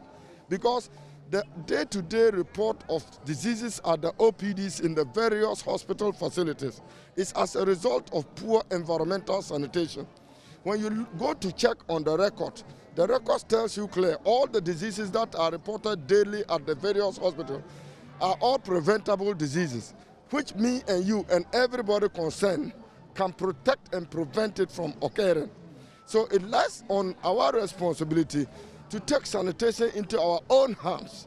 Sanitation should be part of our daily activity, such that wherever you are living, business, home, whatever it is, ensure that the first priority that you have to wake up to attend to is cleanliness of your immediate surrounding. Okay, Mr. Asitanga, so the disposal of waste and rubbish has been one of our biggest problems. We know that it's in the disposal of rubbish and things that even causes the choking of gutters, which then leads to flooding and all of that. What can we do so that we can reduce the rate at which waste is disposed of improperly? What we can do, and successive governments have put all adequate measures in place to ensure the reduction of waste found on our public drains. What did we do? That is why all successive governments that have been in power have prioritized sanitation as a major issue, a core policy in every government that have taken over. And what did they do? They made sure that sanitation issues are privatized and is given to the private sector for management. And that is the call for Zoom Lion. That's the call for J. Stanley Owusu. That's the call for all the waste management companies in the country. As we speak today, the whole of Accra, the Gama area, Greater Accra metropolitan area, all the districts have been given an accredited waste management contractor, a private person responsible for collecting, disposal, safe transportation to the landfill site. So, for instance, Okaikwe and for that matter, Kanesi Market is the eye of the whole city. It's a transit center. And therefore, because of that, government have seen it and made it a priority, given the management of waste within the Kanesi Market to Zoom Lion, who takes sole responsibility in collecting and disposal of waste within Kanesi Market here. And you can see that because of their involvement in managing the waste within Kanesi Market, you can see tremendous improvement of the waste that is always left uncollected here. This morning when we got here, we would have been flooded with waste all over. But you can see that they are busy working. You can see the floors or all the waste is in the container. Within the next hour or two, the truck will come to lift it and replace another one. And this is some of the measures that government have put in place. And for that matter, the Environmental Health Directorate in charge of waste management have also put in place to reduce the disposal of waste into our public drains. Okay, you know, you talked about the landfill sites, and we remember that a few months ago, and intermittently some of these conversations come up, that some of these sites are full. What's the state of that? You know, do we still have space to be throwing away rubbish? And are we going to start thinking about, you know, recycling and creating, using the waste, you know, properly and reusing it for things that will make a difference, or are we still just throwing rubbish away? Yes, because of the challenge of land acquisition by government and the challenge of proper management control tipping at our landfill site, that is the call for the recycling, the siting of composting plants. When you take your way towards Kolbu, we have a place there designated Arikov. Arikov is a place acquired by Zoom Lion, okay, at the old Fadama area, close to opposite Kolbu. All the waste, you see it here, it goes there, and segregation takes place. Segregation of the waste takes place there. Serious segregation of waste goes on there. After the segregation, we make compost there. We get plastic there. We get metal there. We get all the other components of waste which have other uses. And they are all channeled through the various recycled use that comes out as a finished product for reuse again. And the Arikov there, when you get there, you can see that that is some of the measures that help to reduce the waste, the spillage of waste in all the streets. Like those days, you can go and you will roam in and see them. Okay, so what we want to do now is we want to just take a brief look around the markets and check out the drains and see what those are like. So Izzy, I'm going to hand over to you, and then we are going to go around and do that. And we'll come back as soon as we're by the drains. Thank you very much, Nimwa, for the great work that you're doing. And looking at the Kanesi Market, this is a remarkable improvement on what the situation used to be. And Florence, when did this place look this clean? Okay, so this place looked this clean when we started Clean Ghana campaign. Okay. Yes, because we went there several occasions with Clean Ghana campaign. There was even a day the market women threw plantain at us. Oh. Yes, because we were telling them they are filthy. They are filthy. And they are also telling us that it's our duty to ensure that the waste there is collected. Formerly, there used to be only one skip container there. But due to the excessive visit and show, there was a consultation with the waste collection company that is there, and they were asked to increase the number of skip containers there. So as you see, there are 4 skip containers. So 2 are placed and 2 are on the track. So when they come, they will put the 2 down, and then the ones that are full, they will take it again and then go for. So the work goes on. It's like a 360. They start, they go and come, continues. It is not only at Kanesi Market, even at our Buleshi Market. It's used to be very bad than Kanesi Market. But when you go there now, it is also improving. So I think Clean Ghana, we are getting impact. It's making some headway. But we just have to see that, just as you said, we will have to focus on one thing and say, this is what we want to do. We ensure we get the results. When it's done, we leave it and then touch another one. That is what we will do. Let me bring in Dr. Ntiama. Hello, Dr. Ntiama. So you've seen the situation at Kaneshie. I'm sure you are aware of the Kaneshie problem. That Kaneshie used to have a lot of garbage heaps and unsightly situations there, unsightly scenes there. I'm sure you're also pleasantly surprised by what you see. Yes, I am. And I would say kudos to all the team behind this. This is really pleasant to see. When I was in Ghana, I frequented Kaneshie markets lots of times, and this was not a picture, I used to see. So this is great. There's progress. So you see, we're getting there. Oh yeah. we will get there. We don't have a lot. We don't have a lot of beans, but we have a few. So we'll get there. But I would want to come to you before we wrap up the show to tell us, as I indicated earlier, what are some of the things you think that we can readily handle to resolve our environmental health challenges?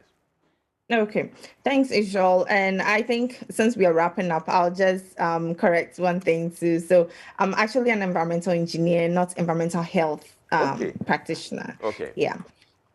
So one of the key things, I think, everything starts with understanding. So from there, then we can, do things right. So education, mindset shifts, and this is not just for ourselves, but including our leaders. I think when that understanding and that mindset shift is there, to see waste as a resource. And, if we see it as a resource, then we guard it, jealously, that we wouldn't let it go waste, or we wouldn't just let it go without. And Dr. Ntiama, sorry for cutting you, but talking about education, I'd want to believe that it also starts at the school level with the children and giving them that mindset. Exactly. Yeah. So we need to have a lot of education on this, to see waste as a resource, and also to see that waste, although it's a resource, it can also be harmful. Just as we can think of with fire, you can do a lot of good stuff with fire, but if you allow fire to just be, it can cause problems. So waste, if you allow it to just be there, it can cause diseases, it can cause illnesses. But if you see it as a resource and divert it to the rightful place, then you can recover the resources from it. So we need much of education on that level. And I'm glad you brought in that, starting from scratch is very important. And then for those of us who are also already grown up, having these discussions also helps to enlighten us, and other educational platforms that we can think of. And so that would be number one for me.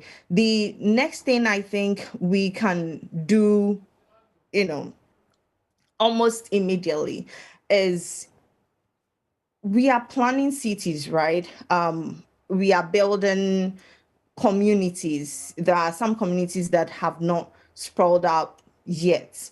For those ones, we need to think of this wastewater management, like I said, right from the onset. Yeah. So that for communities that will be a bit densely populated, we have these sewer connected lines where we are going to provide wastewater treatment plants for them. You know that in Ghana, we have about 4% population connected to sewer lines. So their grey water, or the, bath water or whatever, goes through a pipe to a treatment plant. And that, I think, is in somewhere like maybe Akosombo, all those well-planned towns in those days. Yes. So we need to go back to some of those plans for when we are thinking about communities that, are yet to really come up. So the new communities we are developing, we should have that as a composite of the planning of those communities. Exactly. And then for, communities that are already there, we still need to make sure that we are, as much as possible, reducing the contact of, people with this wastewater that we produce. So we are providing wastewater treatment plants. And like I said, in Accra, we only have one main one at the moment, right? And other regions are yet to have some. Even in Accra, we need more of it. We need to decentralize that bit so that a truck will not have to drive so many kilometers to get there.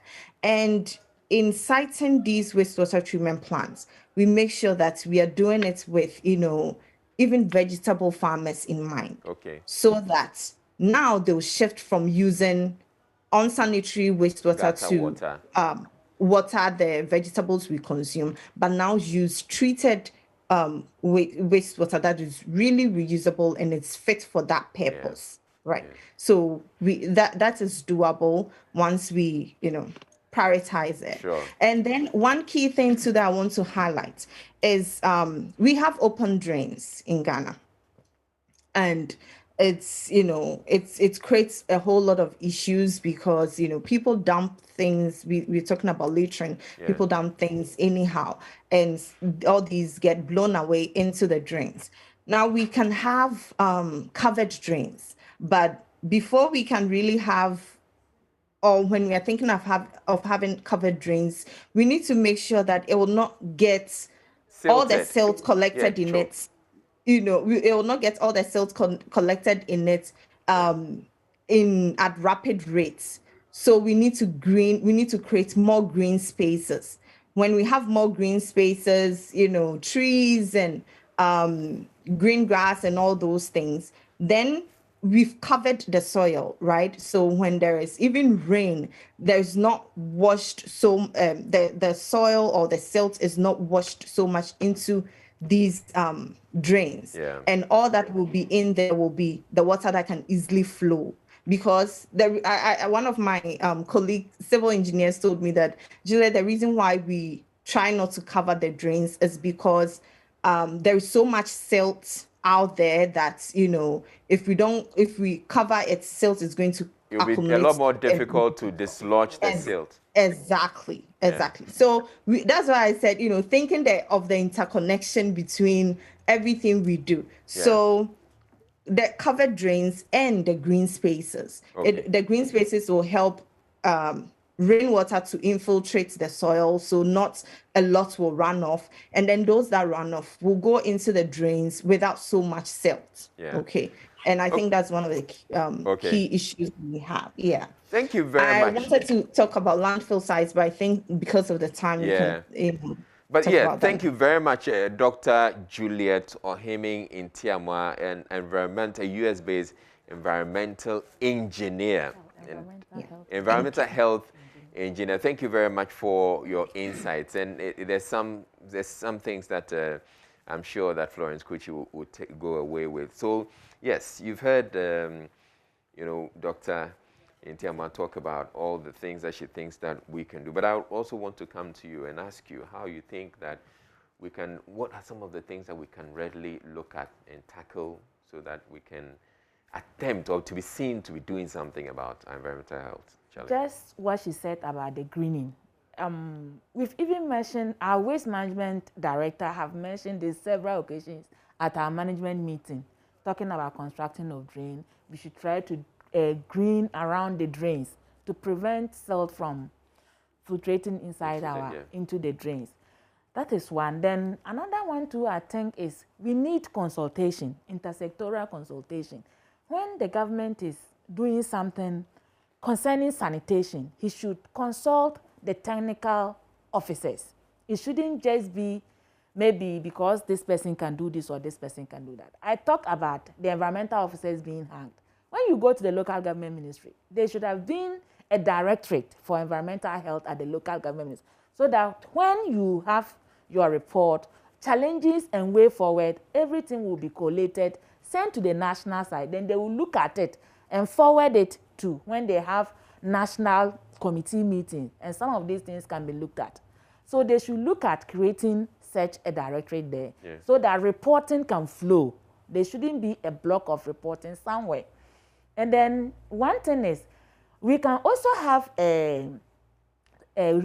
waste traps. We can have waste traps in our drains. so that when it rains, this trap can trap plastics and other ways that are coming. So they don't go to choke at a place so that they can have free flow. We can also have water retention ponds at the high side because Accra is on the receiving end. Yeah. When we have water retention ponds up there, it will also help in reducing our flooding. Yeah. I'd want to believe that these are ideas that, I mean, you've already talked about. Yes. Except, you know, nothing is happening. Yeah. And for anything to happen at all, it has to start with a resource. That is it. Resourcing you environmental guys. health officers, ensuring that the technical officers are being resourced. Even if every MMDA should have environmental health, or we are not even a department at the MMDA, we are still a unit. Yeah. We don't even have our own budget. So everything we do there depends on IGF. If you send a memo and there's no money, you cannot do anything. So they should resource the officers so that we will work. We are ready to work. It's the cause we have told and we want to work. I'm happy when I go to the field and I educate somebody, the person changes and do good things. There's this saying I always say, it's only the environmental officer who prays that our clients in the community change and live in clean environments so that they don't fall sick. Yeah. Yes. All right. Thank you very much, Florence Kuchi. Auntie Florence Thank you, Israel. Kuchi, Environmental Health Officer with the Accra Metropolitan Assembly. We appreciate the time and all the work that you're doing with Clean Ghana and the benefits we're seeing out there in Kaneshie, Agbogbloshe, and other parts of the municipality. So thank you very much.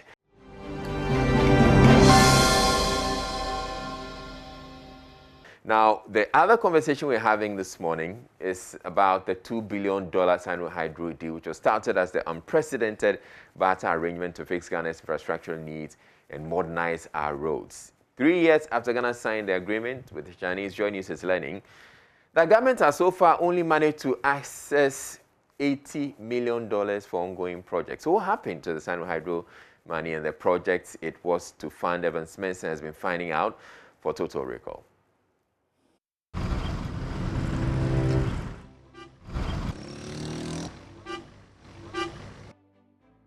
Traffic, crazy snaking traffic. As far as the eyes can see, and as you can see behind me, this is the Adenta Dodowa Road.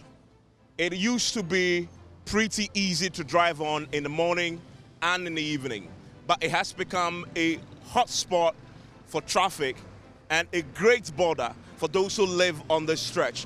There are sprawling communities coming up on this stretch. This all the way to Oyibi. You have Ashiye, and then you also have places on the stretch with upscale middle-class residential areas, which has become pretty attractive for the middle class. The reason why in the last 2 years, this road is possibly one of the most traffic-prone areas in the Greater Accra region. What people have to do in the morning is wake up as early as 3 and 4 a.m.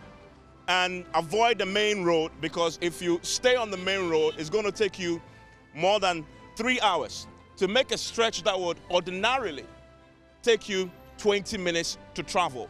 So what they do is find alternative routes. Now, this is one of the alternative routes that those who live on this stretch, who have to, on the daily basis, deal with the crazy traffic, have resorted to.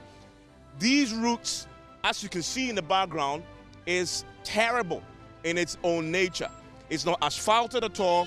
It has gullies in it. It has craters in it. But people have to bear with that. That is the only way you can dodge the traffic. And it snakes by itself through the meandering communities in the connecting routes that join the main road. And so many have had to resort to this, as you see in the background, risking their own cars, their own health, and of course, having to pump a lot of money in repairing vehicles. For those who live in this particular community and on the stretch from Adenta all the way to Oyibi and Dodowa and beyond, it has become a living hell.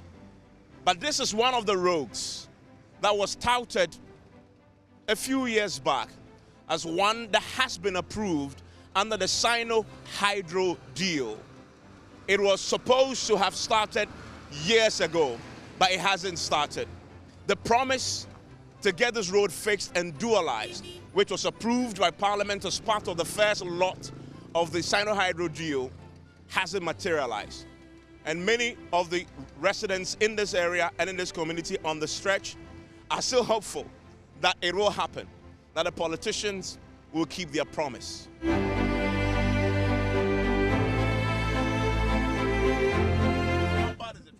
It's very bad every day. All right, so Evans Mason, who has been working on this documentary, joins me on Zoom right now. Hello, Evans. Hello, Evans. Yeah, good morning to you. So I posted this on Facebook, and a lot of the people who have come to comment are saying, why are you asking us where's the Sino-Hydro deal? You should know and tell us. I believe that is exactly what we're doing. So you answer the concerns of these people who are thinking that we're just posing a question and leaving it at that. Yeah, I mean, so what they would, the full documentary have all the answers in this. And so on the Pulse later today, the entire 20 minutes will be played. And also later tonight at 8:30, we'll get on the playback of everything. On PM Express, we're going to have an extensive discussion on this. But to cut a long story short, it was a $2 billion deal that we signed. As we speak, as we just you have on the screen, only 80 million of that we've actually accessed. So where is the money? The money is still with the Chinese. The bulk of it is still with the Chinese. And the vice president's office, remember, this is the vice president's project. He went to China, he got the deal signed, and so his office has been in the forefront. They're taking a leadership role in this. Now, they explained to me as part of the total recall that the arrangement is that the 10 projects were approved, 10 lots were approved under the first phase of the Sino-Hydro project. Now, under the arrangement, they explained that the Chinese will only release the funds to us once we show evidence of work actually done. So this apparently was a pay-as-you-construct arrangement. That was not the understanding we had 3 years ago, more than 3 years ago when the deal was first made public. So that is what it is. So you pay, the Chinese will pay us as we construct. What it is it's clear from that arrangement that because we haven't constructed enough, we haven't done enough work, the Chinese haven't found enough bases to release the bulk of the cash to us. It's a reason why out of the 10 lots that were approved, none is complete. None is complete. 6 are at various stages of completion. 4 haven't started at all. And that, I must emphasize, includes my own stretch, my own road, Adenta Dodowa stretch. And that stretch, I must say, Israel, in Accra currently, is the most traffic-prone road in the entire country. Anybody who wants to challenge me should do that, because I live on the stretch. I know, and I have to fight for it. It's I experience it on a daily basis. One of those projects that was in the first law was approved in 2018, was supposed to have been finished by now, hasn't started. And so the Sino-Hydro deal, if you ask the question where it is, where is the money? The money is still with the Chinese. We haven't done enough work to deserve to the Chinese to warrant the Chinese to release a bit more of the funds to us. And so that's where it is. Oh, Evans, when you talk about your road, I very much empathize. And I know what you're talking about. It's one of the most congested routes, because I use that every now and then. But I find this quite interesting that you're saying that according to the deal, we, government of Ghana, we're supposed to find money to finance the construction of these roads, and after they are done, that's when the Chinese will pay for it. If we had the money, why would we go to the Chinese? So it's there are a lot of questions, I guess, that raises. So what it is the contractors who are, so let's use the Tamale interchange as an example, because that's the only Sino-Hydro funded project that is 90% almost done, right? So that project, what it is you pay as you construct. So you don't have to finish the interchange before the release of funds. So as we speak, for example, the Tamale interchange, we have withdrawn $19 million of the Sino-Hydro money for it. So what it is that, so you start the work, you do a bit of it, and then you show evidence that I've done, say, 10% of the work. The Chinese release the money for the 10%. You do an additional 50% of the work, they'll release just the 15% to you once you've done. So definitely, somebody will have to finance the 10% before the Chinese gives you the money. It may be the contractor that must do it, because the contractor knows that the money is there. If he does the work, he gets it. So that is a tricky nature of the agreement we signed. Initially, when it was first marketed 3 years ago, it was supposed to be a barter arrangement. So we were going to pay the Chinese with refined bauxite. Yeah. So the understanding then was that the Chinese will simply release the money, right? We'll simply give you the money. We'll simply give you the $2 billion. That's the understanding everybody had. Exactly. And you had, yeah. We thought the Chinese would simply give you the $2 billion, and then you do whatever you want to do with the $2 billion, of course, using it for the approved projects. And then you begin to pay the Chinese with the refined bauxite. Yeah. Now, the thing there, though, as we've seen, we are nowhere near getting the bauxite ready for refining to pay the Chinese. And so the Chinese are obviously not going to release the money to you when they haven't seen evidence that you can pay back. And I think that is definitely part of the difficulties that we've had. But of course, let me state that the Vice President's office emphasized that as far as they are concerned, the primary reason why this has delayed is because of the COVID-19 pandemic last year. Really? Hold on, Evans. Yeah. COVID-19 comes in here too. Yeah. I mean, the office of the Vice President explained to me as part of the work that the main reason why, one of the primary reasons why this has happened, the delay, is because of the pandemic last year, which, in their words, slowed things in China and made it a bit more difficult for the Chinese to release the funds. So that is the official position. Okay. Thank you very much, Evans. But we're going to see the full documentary on the Pulse, right? Yes, and then also at 8:30 p.m. All right. Later tonight in the evening on the JoyNews channel, and then there's a discussion post that right after that on PM Express. In fact, as we speak, it's being played on the SMS. All right. Thank you very much, Evans. And so we're looking forward to that documentary, where is the $2 billion Sino-Hydro deal. We have that coming up on the Pulse. But right now, if you're tuning into Joy FM, it's actually be airing there.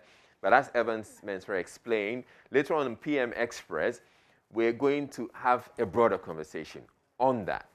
Where is the $2 billion Sino-Hydro deal? As is indicated so far, all we've been able to withdraw is $80 million.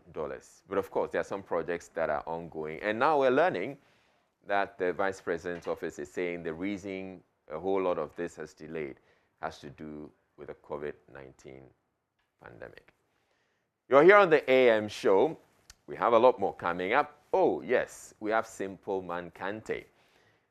IB has managed to pull him out from somewhere. I don't know, but IB will be here to tell us all about that. Do stay tuned in. This is the AM show.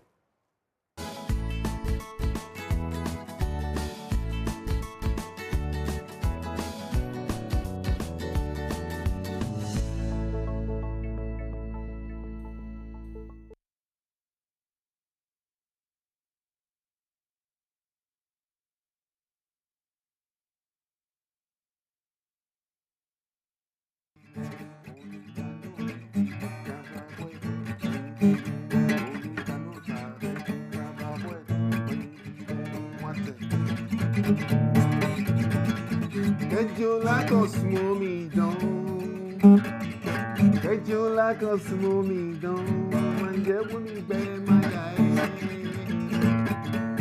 See me to do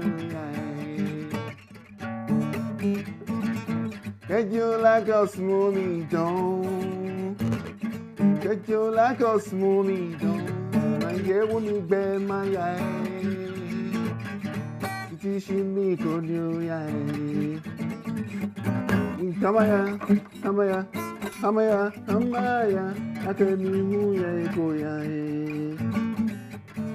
Kamaya, Kamaya, Kamaya, Kamaya, Akemi ya koya.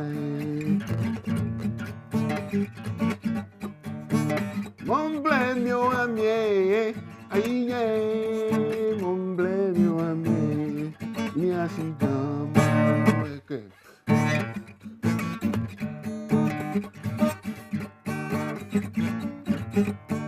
Que mon blame you hamie, aye, mon blame you hamie, ya she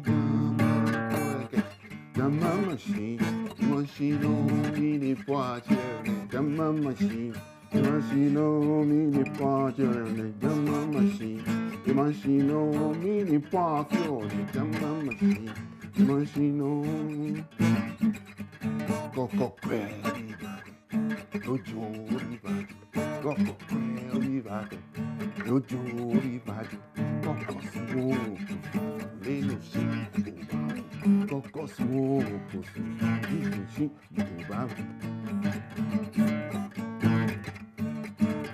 pa pa pa pa pa na, pa pa pa pa pa pa pa pa pa na. In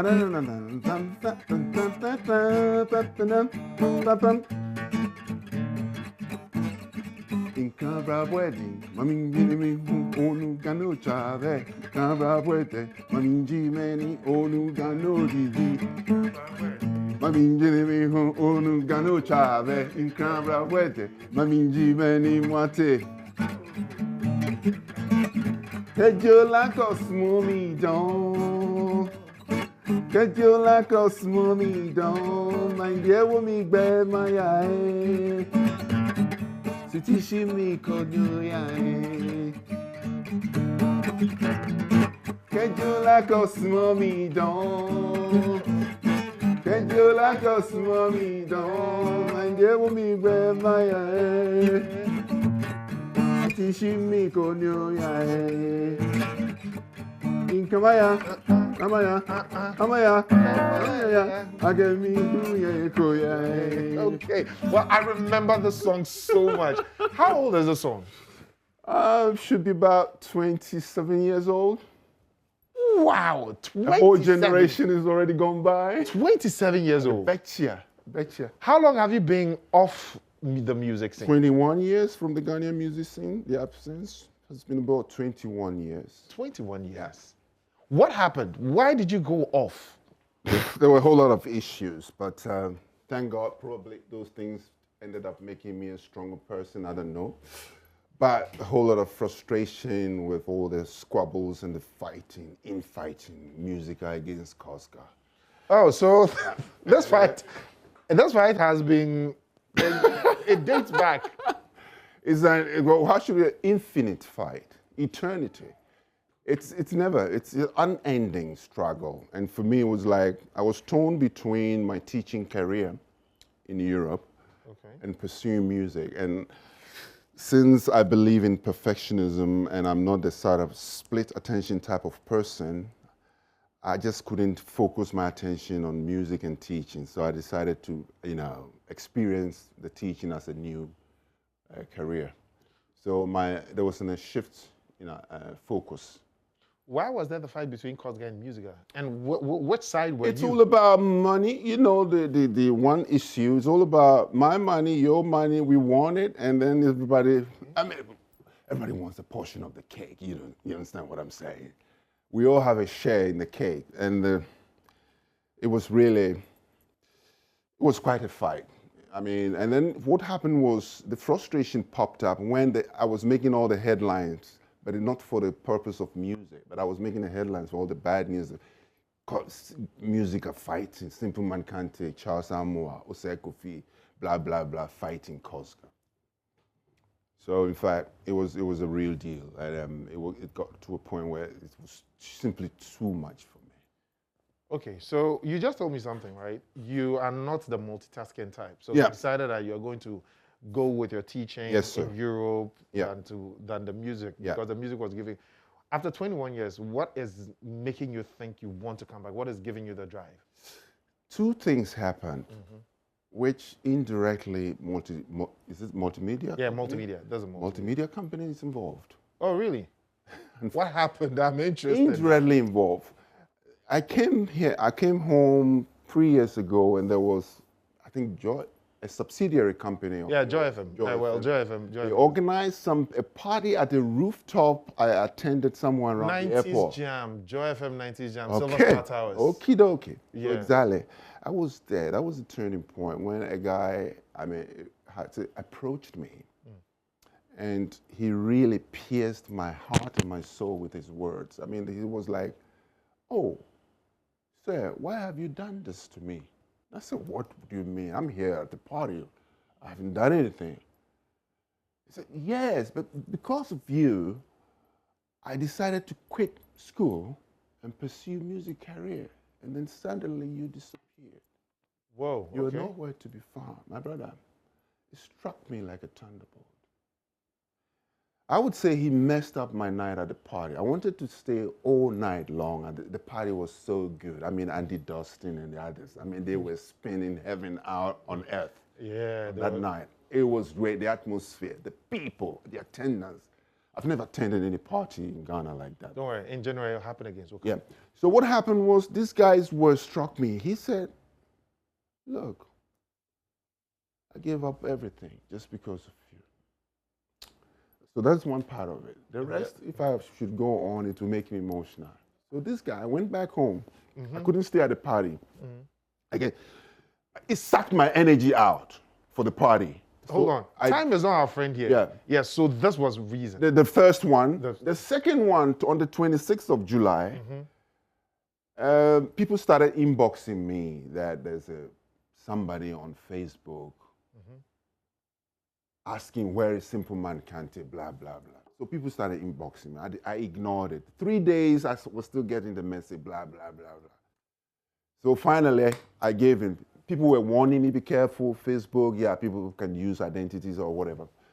So boom, then I replied, yeah, I'm alive, I'm not dead, I'm in Europe, I'm teaching. Please wrap it out for me in 30 seconds. Wrap it up. Then this guy, boom, popped up. My WhatsApp message, what happened? Hello, I am David Ando from Multimedia. So that's the Multimedia second connection. Okay. I'm David Ando from Multimedia. I used to like your music. I still like your music, and your absence in the music is devastating. Where have you been? Blah, blah, blah, blah, blah. Okay. So that is why. That's the second Multimedia connection. So you're back full-time now? I should be. I have no choice. Are you leaving the teaching? The teaching career right now, I've done it for 25 years. I've already spoken to my boss, but I'll be doing it as not full-time. Okay. Working 60 hours or 50 hours. Okay. Okay. 60 hours a week. Simple. Yeah. Thank you so very much. Time really is not on our side. Yeah, we have to I know wrap up that. the show. I know Yes. that. Okay. I know And that. I know well, that. I think now at least you know that he is back. He is going to be entreating us to beautiful sounds. And he's told me that he's remixing most of the songs, 6 Ga songs, 9 Chi songs, and we'll be having them here. Well, that is all time is going to permit on the show today. The name is Ibrahim Ben Bako. And we're wrapping up the AM show with entertainment with Simple Man Kante. So let's go. Yes. Let me start again.